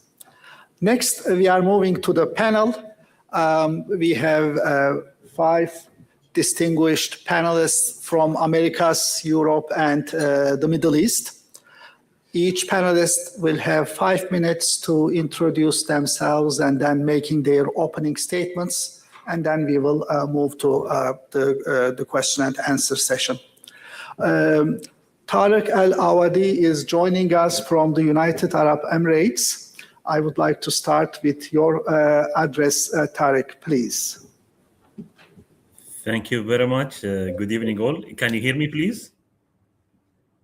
Yes, we can hear you. Yes, thank you very much again. It's my pleasure to be with you virtually. I would love to be there in physical, but because of you can understand the situation right now here in the Middle East, what's going on. But I'm very happy to see you all there. I was there at the beginning to see the previous session. So I'll be happy to share with you about what's going on in 6G here in the UAE and somehow also in ASMG group. I'm sure all of you know me. I'm Tariq Al-Awadi. I'm the Executive Director for Spectrum Management Affairs at UAE Telecommunication and Digital Government Authority, Regulatory Authority, TDRA, and Chairman of Arab Spectrum Management Group. I'd like to share with you just a few weeks ago, here in UAE, our President of UAE and the Vice President, His Highness Sheikh Mohammed bin Rashid Al Maktoum, announced under the directives of the President, His Highness Sheikh Mohammed bin Zayed Al Nahyan, that the UAE will transform 50% of government sectors to agentic AI within 2 years. So that our all government services, 50% will be transferred to agentic AI. Autonomous execution, autonomous decision-making, a government that acts, responds, and improves in the real time. This was this was not a vision. It's a statement. It was a directive with a timeline and with accountability. I share this because it sets the context for why 6G matters, not as a next generation technology upgrade, but as the infrastructure an AI-powered nation actually needs. AI native networks, ultra-low latency, intelligent, adaptive connectivity. This is what makes agentic AI at the government scale possible. As you can see, the UAE is not waiting. We have built one of the world's most advanced 5G network, around more than 23,000 sites, 99% populated area coverage, over 1 or 10 million active subscribers, and peak throughputs of 9.1 gigabits per second. That foundation is real and it is already delivering. Now we are building towards 6G through 6G UAE 6G committee with a dedicated R&D arm advancing innovation and partnership. And strategic integration are leading our global standards engagement and driving trials on the ground. At TDRA, our responsibility is clear: create the regulatory environment and the spectrum framework that makes all of this possible. Can we go to the next slide, please? Yes, thank you very much. I'm sorry, my voice a little bit because I had some throat for the last few days. So sorry for, you can hear my voice like that. Now, in this slide, you can see, which bring me to spectrum, because none of this happened without securing the right frequencies. For 6G, upper 6 gigahertz, which is 6425 to 7125 mega, is one of the most important candidates globally. 700 megahertz of continuous mid-band spectrum already identified for IMT at WRC 23. The UAE is actively supporting the harmonization or its harmonization internationally. But we are also looking ahead to WRC 27 and Agenda Item 1.7, which consider sharing and compatibility studies and the development of technical condition for IMT use, the 7125 to 400 megahertz band. I want to be clear on one more on our position. The UAE support part of this band for IMT, not the full range, but we are following the studies closely, and we will continue to engage actively in shaping the outcome. Securing the right spectrum for 6G is not a technical exercise, it is a strategic one. It is how we ensure that the agentic AI vision our leadership has set the government transformation, the autonomous services, and real-time decision-making as wireless foundation it needs to become reality. That is our work ahead, and I look forward to the discussion later with you. Thank you very much, Mr. Al-Awadi. Next, I would like to move to Ricardo Castelleda, please.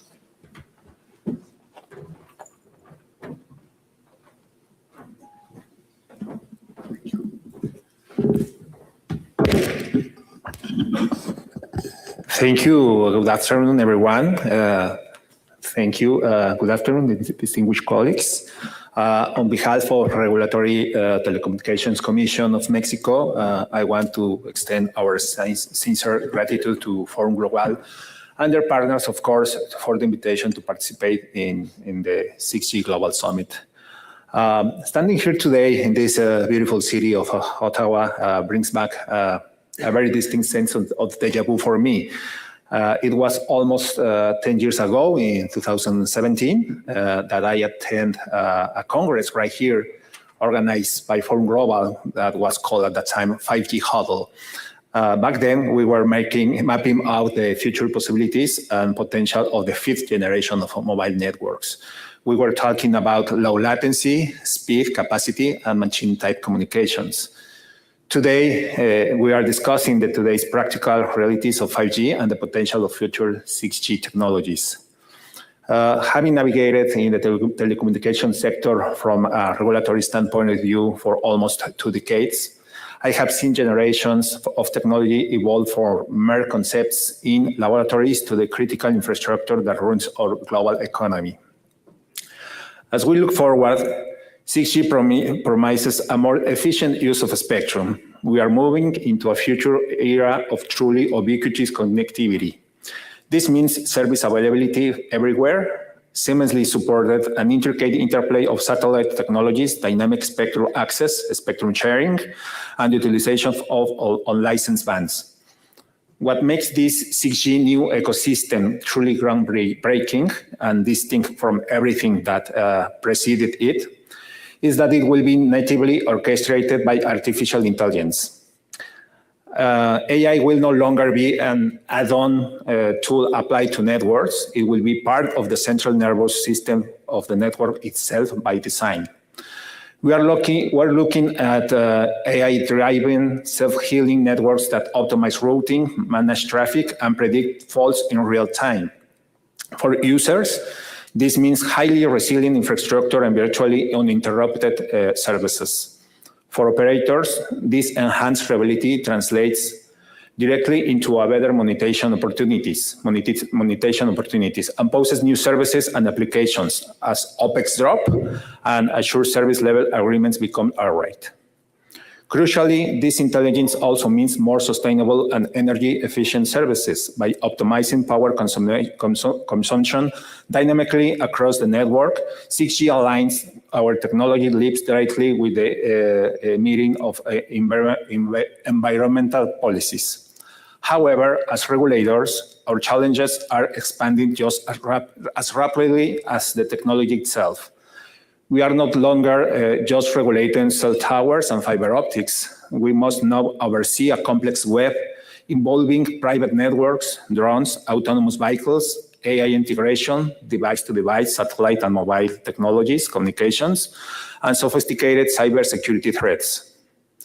Furthermore, we must fundamentally rethink our regulatory frameworks because the traditional boundaries dividing telecommunications, cloud computing, artificial intelligence, and data processing are blurring into a single digital continuum. How do we effectively address a market where these sectors are inseparable? In Mexico, we recently took a major step to adapt to this sweeping sector change with the vision of a less complicated regulation. Currently, we are in the process of a public consultation to merge procedures, conversion of applications only into notice of immediate effect, elimination of requirements, and reduction of resolution deadlines. This means that current application requirements will be reduced by 66% and the resolution deadlines for other procedures by 83%. This is fundamental to govern the future ecosystems and not just isolated technologies. For example, let's look at the duality of sensing technologies. 6G integrated sensing capabilities offer great public benefits. For instance, high-precision sensing will be revolutionary for the emergency services, drastically refining advanced mobile location technology. The precision that will offer 6G sensing technologies will literally save lives by pinpointing emergencies with unprecedented accuracy. But this imposes new regulatory challenges. What should be our policies regarding privacy in a world characterized by permanent ubiquitous connectivity, where citizens are wearing smart glasses and driving multi-camera connected vehicles with constant AI-linked cameras? Where do we draw the line? How do we protect the individual's right to privacy in an environment that is constantly observing and sensing surroundings? Furthermore, we must address the new test and certification processes for 6G technologies. What new capabilities will our testing laboratories need?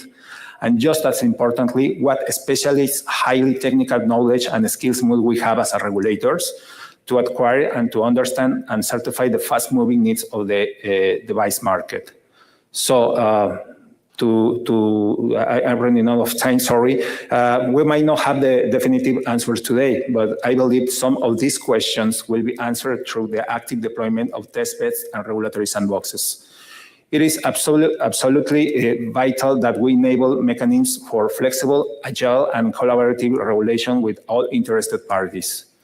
Regulators must not be a bottleneck or a barrier to progress.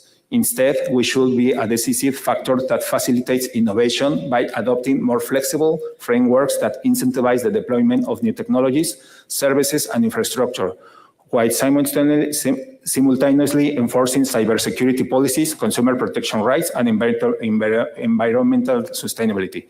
Thank you very much for your time, and I look forward for any questions. Thank you.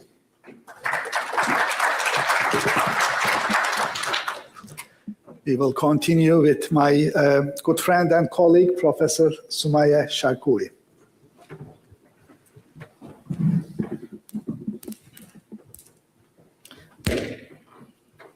Electricity.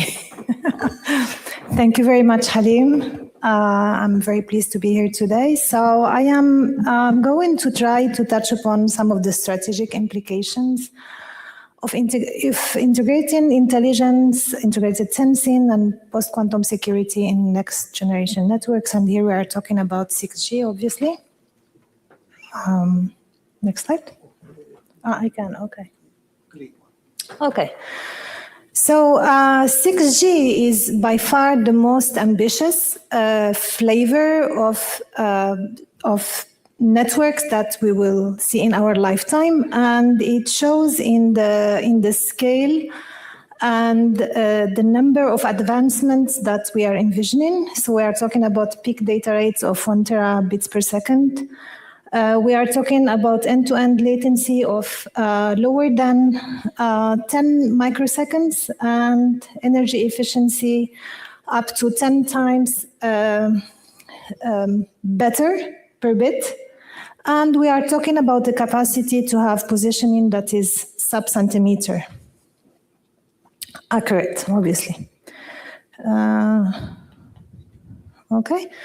So one of the pillars to realize this is AI, and we are talking about moving from something of a network that relies on rule-based deterministic software and fixed standardized interfaces to a truly AI native 6G where network functions are implemented as continuously learned and dynamic policies.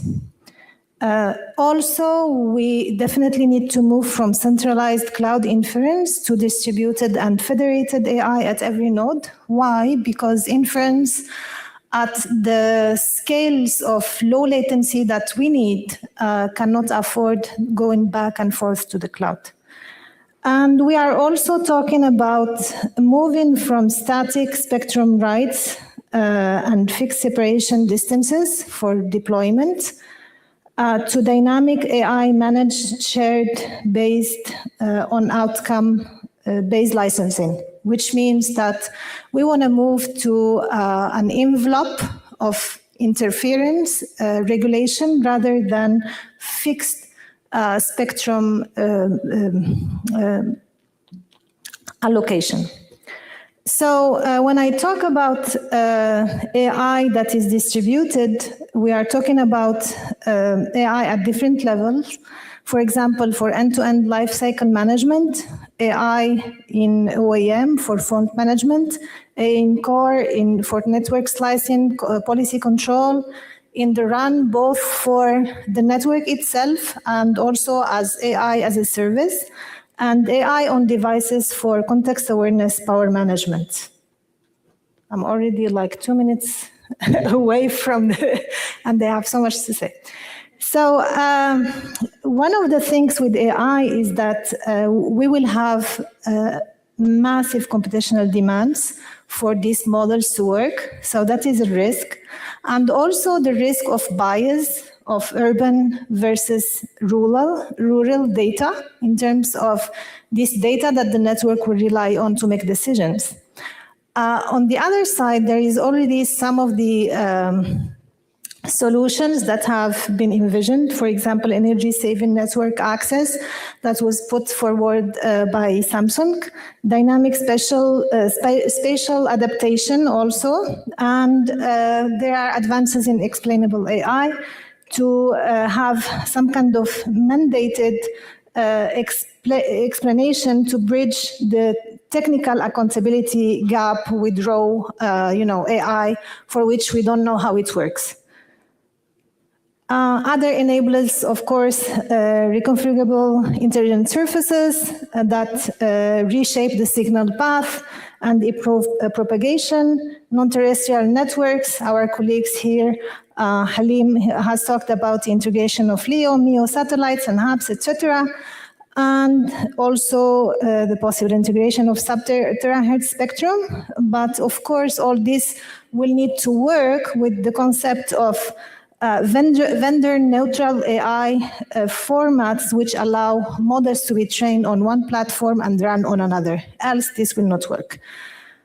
Talking about spectrum, I think one of the key things to consider is that licensing must shift from technology neutral, from fixed to technology neutral outcome-based rights that are defined by interference envelopes rather than rigid parameters. Why? Because we need to give the means for AI to make decisions that are good for us in terms of coverage, service delivery, etc. So remove some of the rigidness and introduce flexibility. And also integrated sensing and communication will allow some use cases that are very important for 6G, such as immersive reality, extended reality. Why? Because it will enable sub-centimeter spatial anchoring for these services to work. And also it will allow other use cases such as security, because it will allow the network to act as a passive radar, and also other use cases regarding the meteorological grid. I want to talk about quantum and post-quantum security. It's very important. I think it's very important not to keep it in mind, because the deployment of 6G and beyond its first deployment, like the 15 years where the infrastructure will be still in usage, it will coincide with the deployment of quantum computers that are strong enough in order to break current cryptography. So we need to talk about radio edge, introducing post-quantum cryptography, quantum key distribution at the global core. I will pass this. Maybe I'm far in my time. So. First of all, I think it's very important for the spectrum to have a mandate that is outcome-based with interference envelopes. It's important to have standardization bodies and policies to demand auditability because of AI, and we need to coordinate very early in terms of security in the quantum era. Thank you very much.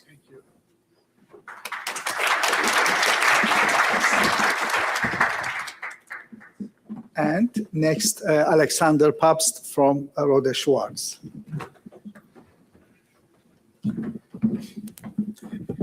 Thank you very much, Ali.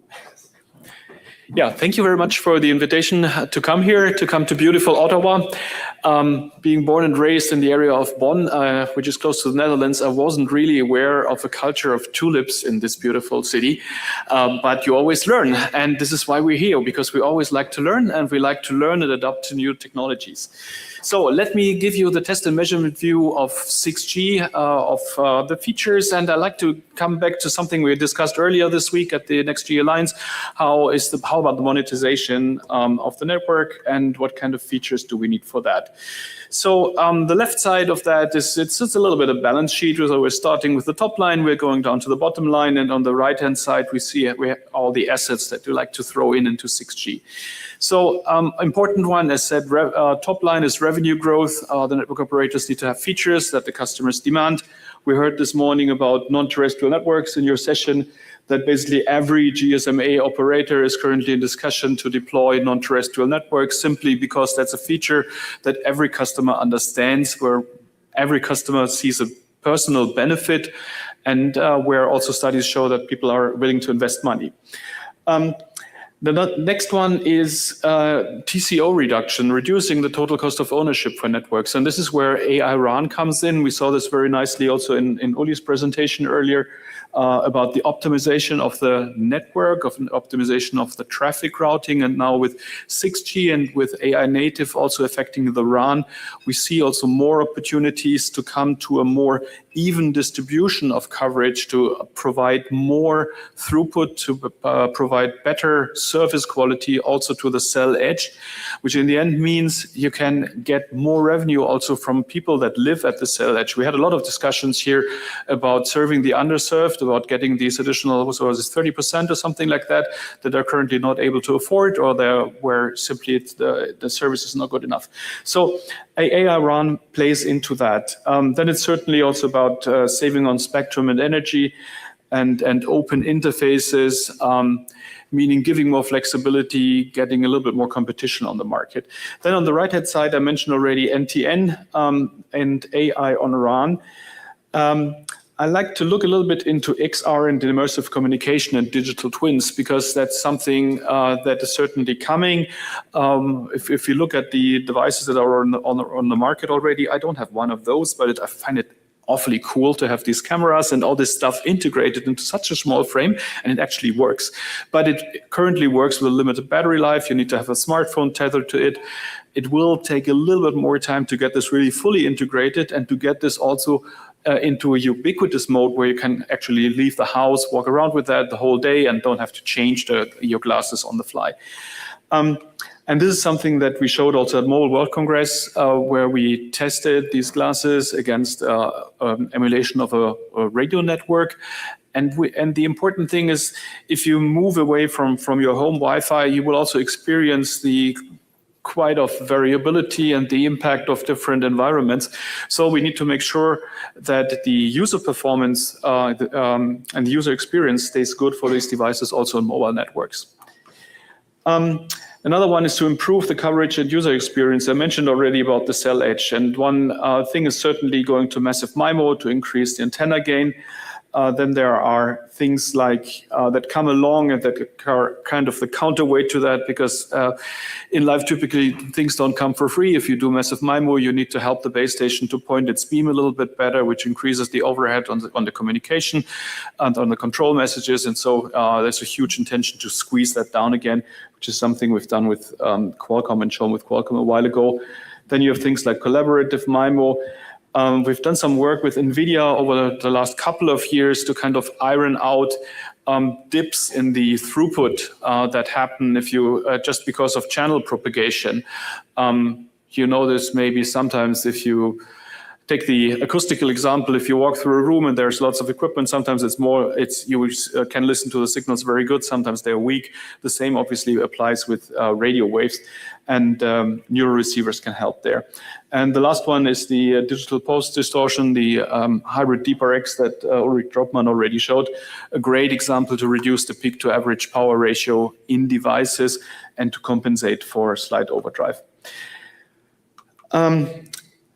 And I will skip that, even though this is a really beautiful video, but I only have 50 seconds left. Down convert and do the modification in terms of micro. Yeah, what I wanted to show here, and then somebody killed them. You can see the result of the optimization. So this is my colleague showing ISAC, and one important thing about ISAC is the physical resolution of FR1 and FR2 is typically really poor, so you need to throw in additional dimensions, and one of them is Doppler, and what you see here is also micro-Doppler, typically the rotation of rotor blades. This is what my colleague shows here, and that's something we showed on Mobile World Congress. So in the end, we're trying to provide you with means of test to come to reproducible references that you can use to benchmark also the algorithms, to decide what is really worth to implement, where is AI really better than legacy, because we're not doing AI for the sake of AI, we're doing AI to improve total cost of ownership, to come to better profitability, to come to better user experience. And with that, I'll skip it, and thank you very much for listening, and I'm looking forward to the questions.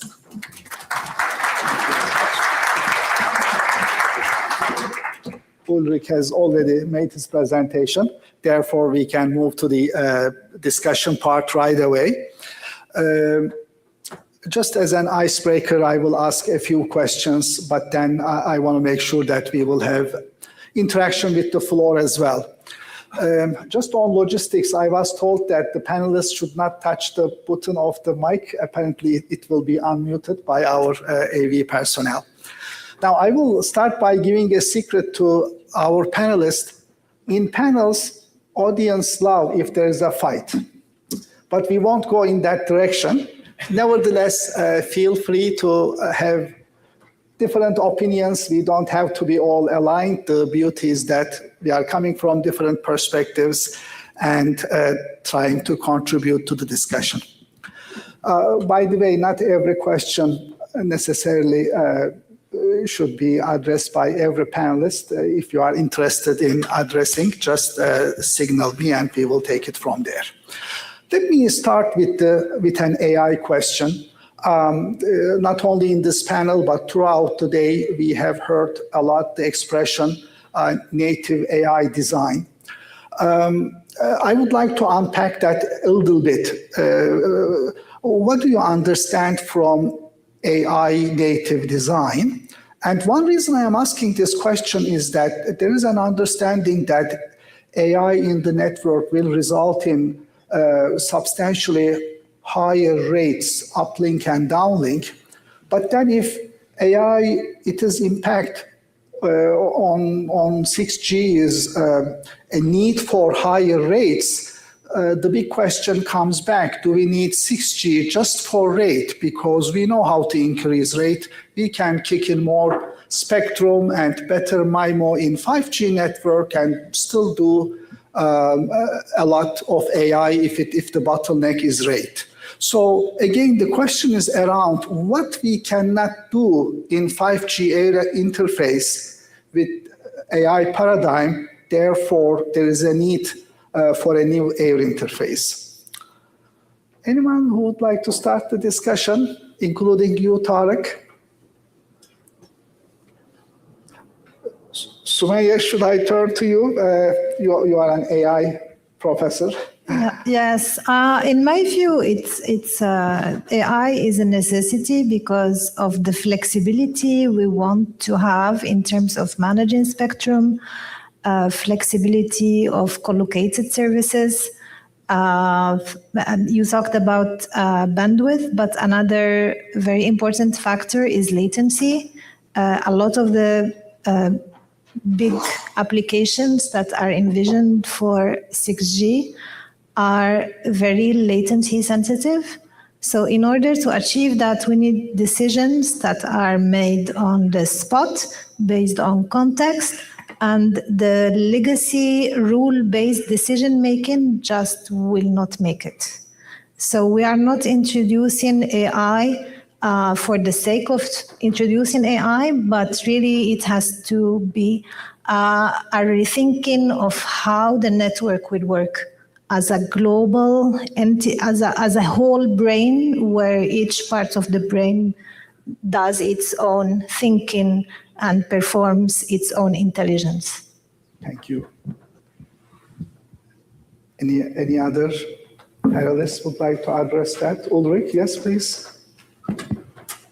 Yes, I didn't want to answer first, so I know how to pick a fight. But okay, now I didn't know how to pick a fight. But first, of course, AI native is a sort of a very high level term. Like we designed 5G cloud native. That means the design is done with the realization, possible fully realization of cloud in mind. And 6G is, if you say 6G is AI native, of course, the first on a high level, it is designed with the presence of AI on all elements in mind. So that's kind of I guess, in a simplistic way, both on the traffic and optimize for that traffic, which has, we didn't talk a lot about the traffic itself. Of course, it has a lot of unknown. Because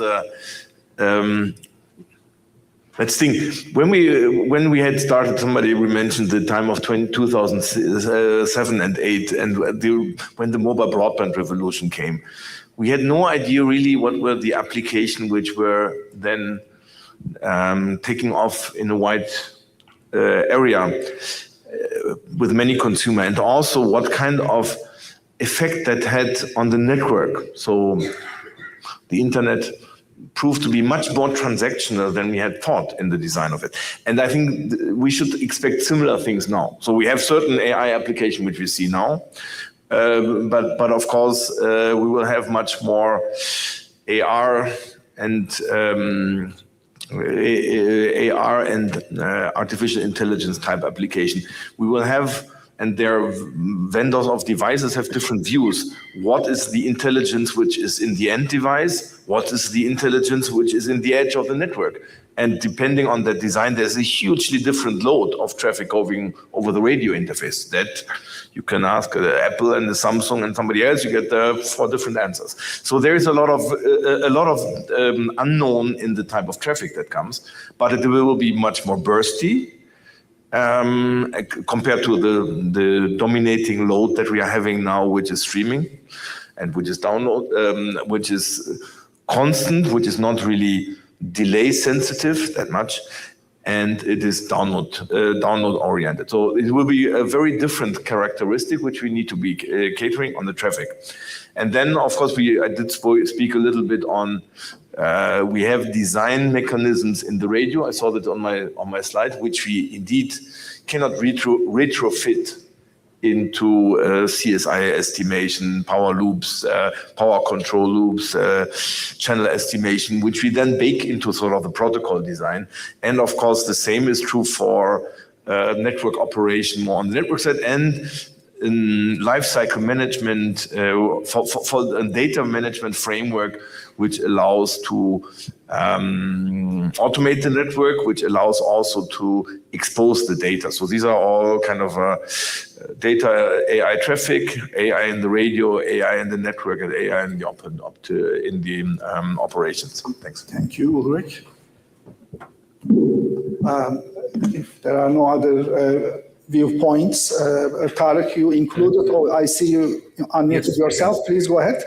Yes, thank you very much, Aliman. Just to share with you one thing, and how is in our government is really working to have AI in all our services. As I mentioned in my opening remarks, saying that just few days ago, our government announced that 50% of our government services to be provided in 2 years using agentic AI. Today I was hearing there was a meeting yesterday in the government. They started their retreat for how to implement this decision. So the minister who's in charge of this implementing this decision, he mentioned the humankind has one important element, which is time. If they have more time, they can do more things. And in order to do that one, we need to have some element to help you to finish some of your work. So he said that we need our services to be very easy for the customer, for our public, so that we as engineer or as a worker here can focus on other things, on how to improve or implement or improving our services in different area or policies. One of the things that you can see it here, and if you come to the UAE, right now, all our government services, for example, paying bill or everything like that, it is now we are doing while I'm sitting here at home using my mobile only. Even if I want to renew my passport, my ID card or anything, my health card, everything, I can do it here at home without going to their offices or any business center or anything. At home, I can do it everything. So imagine that our service is already there online. But now our government want that this service is also to be provided 24/7 without having any human intervention. So this is now how the AI has to provide it. So, and in order to that one, to reach to that one, we need to have very good or strong infrastructure. We do have right now in the UAE, but now we are also working with our telecom operator how to implement 6G, which is required very low latency, very high ultra throughput, and that is already we are putting in our plan. So AI, it's becoming real in our life, and we need all to work together in order to see how this coming in reality to serve our people, What we need as a government here, we need to provide services to our people in very easy way, available for them all the time. This is what our leadership here in the UAE is vision, and inshallah, I will share with you more and more information later on.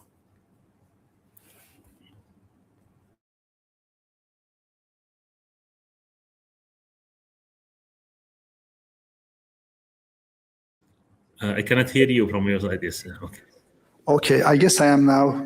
Yeah, you are able to hear me, Tarek, now? I guess yes. Yes. So, yes, 6G is framed by 2030, like IMT 2030, but 2030 is really the start of the deployment. 6G is a 2030, 2040 technology at the very least. So I would like to ask our panelists, when the 6G deployment is in full swing, let us say in 10 years, mid next decade, what type of technologies you expect? And actually, since this is a technology panel, the only technology panel of the two-day event, even beyond 6G, what type of technologies are there brewing, still not sufficiently mature, but we might see this in the horizon when it is the beyond 6G era. So once again, 10 years down the road and beyond that, without getting too much into science fiction. Sure, please. Well, it's a very difficult question because if something that we are sure is that we are very bad to predict the future. So, but I can see in the next 10 years, maybe technologies like digital twins for almost everything, for the network, for the users, for the people, for the manufacturing processes. The digital twins will be a very standard technology, I think, in many processes. Of course, maybe the holographic telepresence will be a very good application for business and for families to see how we will communicate in the future. We are now using our smartphones to have some messaging and video conferences. So we will see what will be the next user interface devices for this kind of future holographic communications. I think that's a very good opportunity for this new technology, 6G, to make it possible in a way that makes sense to have this new kind of devices, like I don't know, holographic TVs or TV sets or lenses. I don't know what kind of future interface will be, and it will depend of the future. Let's say killer applications for 6G that makes sense for operators to invest in the future networks for this kind of applications, and for users to invest in the new devices. Maybe in the next 10 years, the smartphones will not be anymore the main device for use mobile broadband. Maybe we will use rings or glasses or something else. We don't know. I think that will be the big change in order to justify the new investments in this new network, because some discussions around 5G is that, okay, 5G is nice to have, it's a nice to have, but not necessary to have, because with 4G, most part of the applications can be done with 4G, and it's not 5G is not necessary really. Yeah, it's better, yes, in bandwidth and latency, but most of the use case can be done with 4G, except some very specialized or niche applications that should obviously need a standalone 5G, for example. So I see that kind of future application maybe. Thank you. I see Ulrich is asking ChatGPT the question, but I'm so excited to talk about about the future and what I see in the future. Some of the things I can envision are nice. Some of the things I don't like them so much. So I see autonomous robots with us in the city, in our homes, etc. and you need a kill switch for it, right?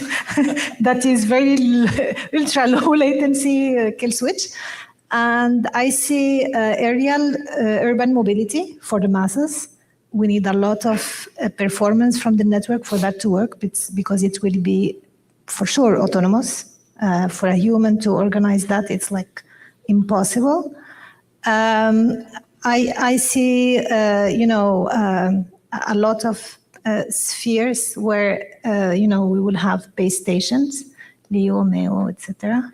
So the skies will be very different from where we are now, I think.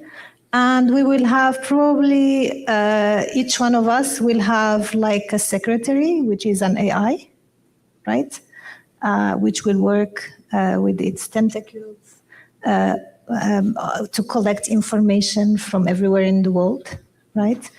We are talking about Isaac. Maybe there will be services to know what your child is doing at school at the right when you want to see them, to know exactly what they are. So the future is very interesting in terms, of technologies that we can develop, but it can be scary sometimes.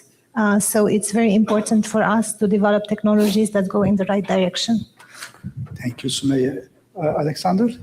Yeah, I would maybe add to that, because I would have also mentioned the autonomous everything, robots and cars and UAVs and all this stuff. Also, ISAC, I think, is certainly something that's just starting. And if you extrapolate this a little bit, we will have not just ubiquitous connectivity, we will have ubiquitous sensors. So we will be able to sense everything. We will know where people are. And also extrapolating the idea of the agents, what you mentioned with an assistant. I think that will be really the big thing, that that hopefully trusted entities within the network know everything about us, know what we like to do during the week, and are taking care of all of that. And the risk that I kind of see also in context with the extremely fast progress of AI-based programming and work support is how will we be able, and that's the big question mark actually for me looking into the future, how will we be able to bridge the gap from being able to use an AI agent to program that and advance that, or will we leave that all up to the AI to do its own future and to define its own future? Just to add some provocative thoughts for Uli. Thank you. Ulrich, please. Yeah, I mean, Sumaya painted a very encouraging picture of the future, particularly when you said there were base stations everywhere. That's of course a vision I fully share, that made me look very positive for our business. No, joke aside, so I mean, in 10 years and then not doing science fiction. So let me maybe stick a little bit to, not to the use scenarios, but a little bit more to where we are. So right now, of course, there is a lot of focus, and we saw this in all the discussion on deploying 6G cost effectively. That means deploying it where it is right now. So we are certainly we will see most of the deployment of 6G on upper mid-band.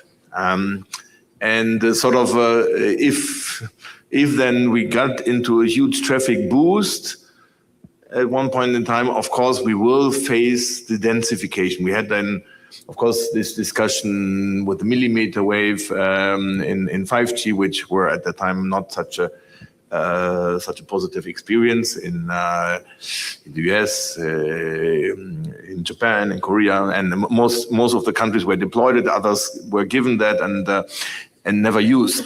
So I would see this. There will be some renaissance of that. So there's kind of painting a picture of the future after the day one. So I foresee there will be a renaissance of use of millimeter wave for the densification. And of course, then you highlighted a couple of more ambitious topics. Also, when that goes further, we will have to look, and that's maybe then in 2040 timeline, sub-terahertz band. So I don't see that much right now. Of course, how this is then integrated into existing networks has a whole field of different challenges. But this is sort of from a period after the day. If I look at the day after day one, I think this is probably what I see, this making use of densification with a millimeter wave and higher bands.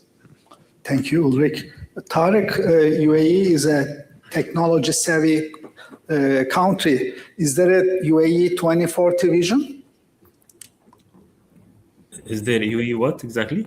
2040 vision, like 10 years, 15 years down the road. Yeah. We are also using that same thing, that putting a vision for 10, 20 years like that. But our planning also to use for 6G, we are enforcing that to have it earlier than 2030. So our spectrum already that we are having in the upper 6 gigahertz. You most probably know that UAE, one of the first countries in the world, who already assigned this band, upper 6 gigahertz or 600 megahertz in late 2024. So we are planning to using this band for 6G, and we are conducting our trials, everything, and also, of course, millimeter wave is part of that one also. Okay, thank you, Tarek. Now we have less than 5 minutes left. What I will do is I will ask 2 questions back to back, and I will then ask our panelists if they want to address one of the 2. Any questions? There is one there, please. Mohammed Mahyub, yes. Thank you very much for this interesting conversation. I have a concern, and I'm happy here to see a mix of panelists from industry, research, from governmental or regulatory at least. There is an implicit assumption that running through the 6G vision, AI native design and sustainability goals are complementary. However, the computational energy demands of large-scale AI always on in the infrastructure may fundamentally contradict net energy reduction targets. So my question, has the research or industrial or regulatory community done an honest end-to-end energy accounting of AI native 6G? And is there any credible scenario where the efficiency gains actually outweigh the energy cost at scale? Thank you. Thank you, Mohammed. So this question is about the AI's impact on sustainability, given that energy, it might be very energy hungry. I will take another question. Are there any other questions from? Okay, so there is one there, please, at the back.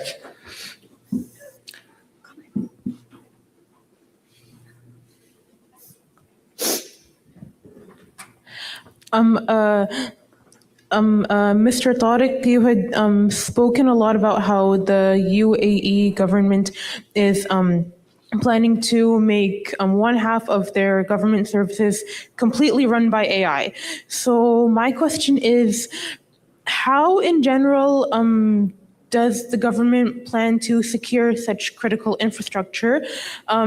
Because now by making it serviced by AI, it can essentially be sent too many requests, or perhaps too many malicious requests, which can take the services down. So how are safeguards need to be implemented? And in general, for other governments doing similar moves, or other organizations doing similar moves in transferring a lot of their critical services to AI, what safeguards need to be implemented to ensure that this advances? And yeah.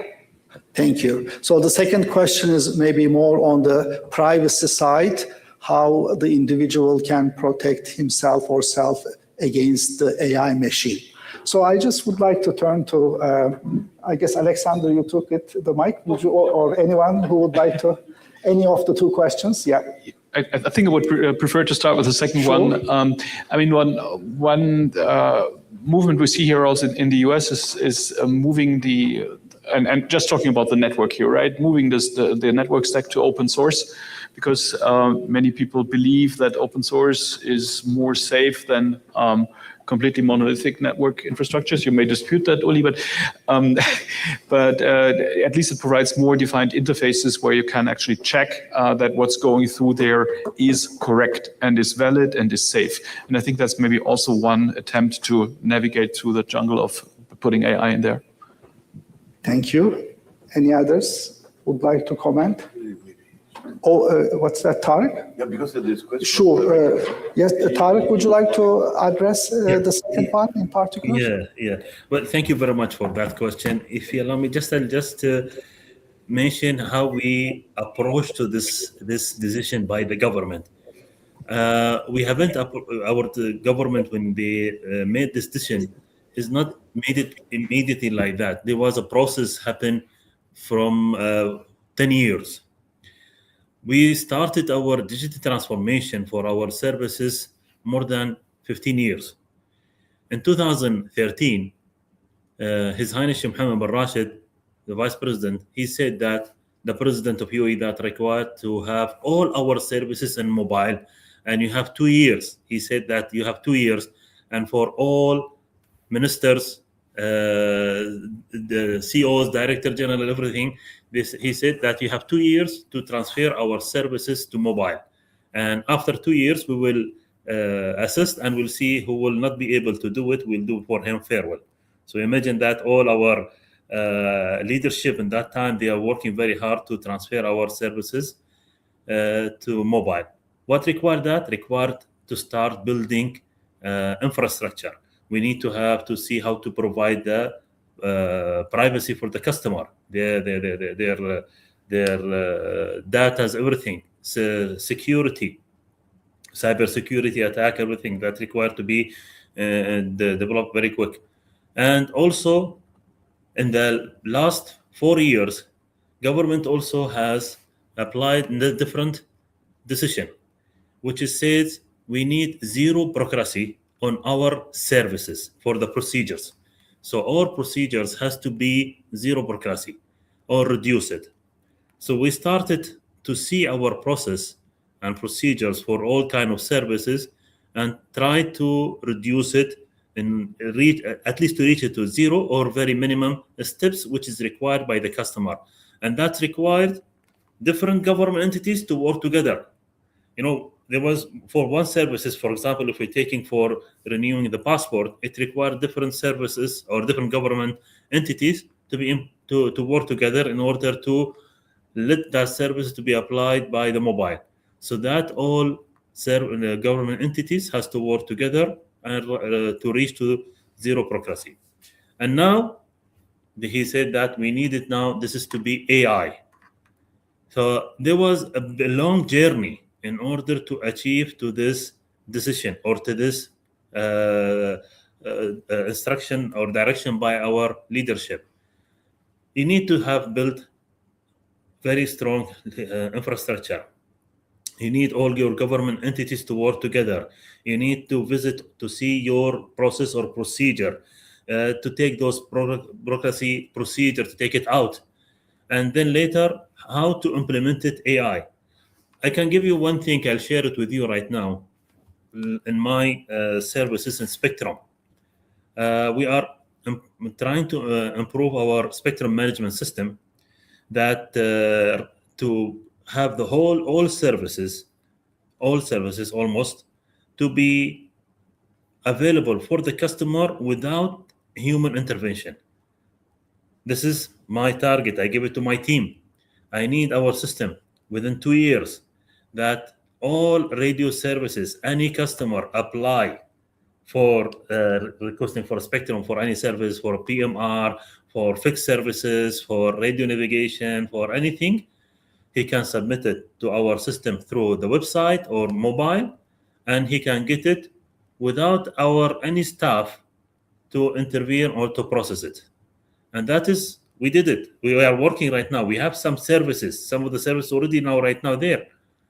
without intervention. So that is the process doing. Sorry, taking time. Thank you, Tariq. I see Josh is coming this way, but in just 60 seconds, if either of the panelists would like to address the first question, AI being very energy hungry. Yes, Ricardo, yes. I will address the first question regarding the sustainability about the electrical power. I think that it's a very important thing. The electrical networks are the main layer to any kind of electronic computing system, telecommunication system. So I think that it's very important to address that issue. My personal expectation is that in the future, in the next coming years, the AI algorithms will be more efficient. I mean, less consuming in terms of power. And networks too will be more efficient.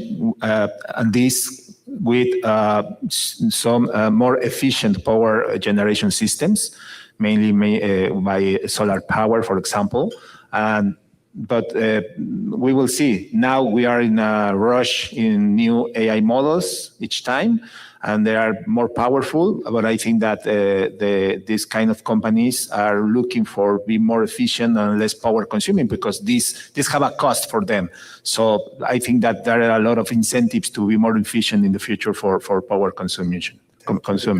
Maybe just in 30 seconds. Yeah, I think first it is an important and a very, very difficult question. You said that do we have an honest answer, but honest and correct, yeah? And it's really difficult. The energy consumption is separated between the device, very big, the radio access network, very big, then the network, the transmission network, relatively small, and then everything, the data center application, huge, but both in the inference and then when we ask in model creation and in the inference. And of course, we are in the 6G area, so I cannot comment on all these sort of data center and the alphabet and all that.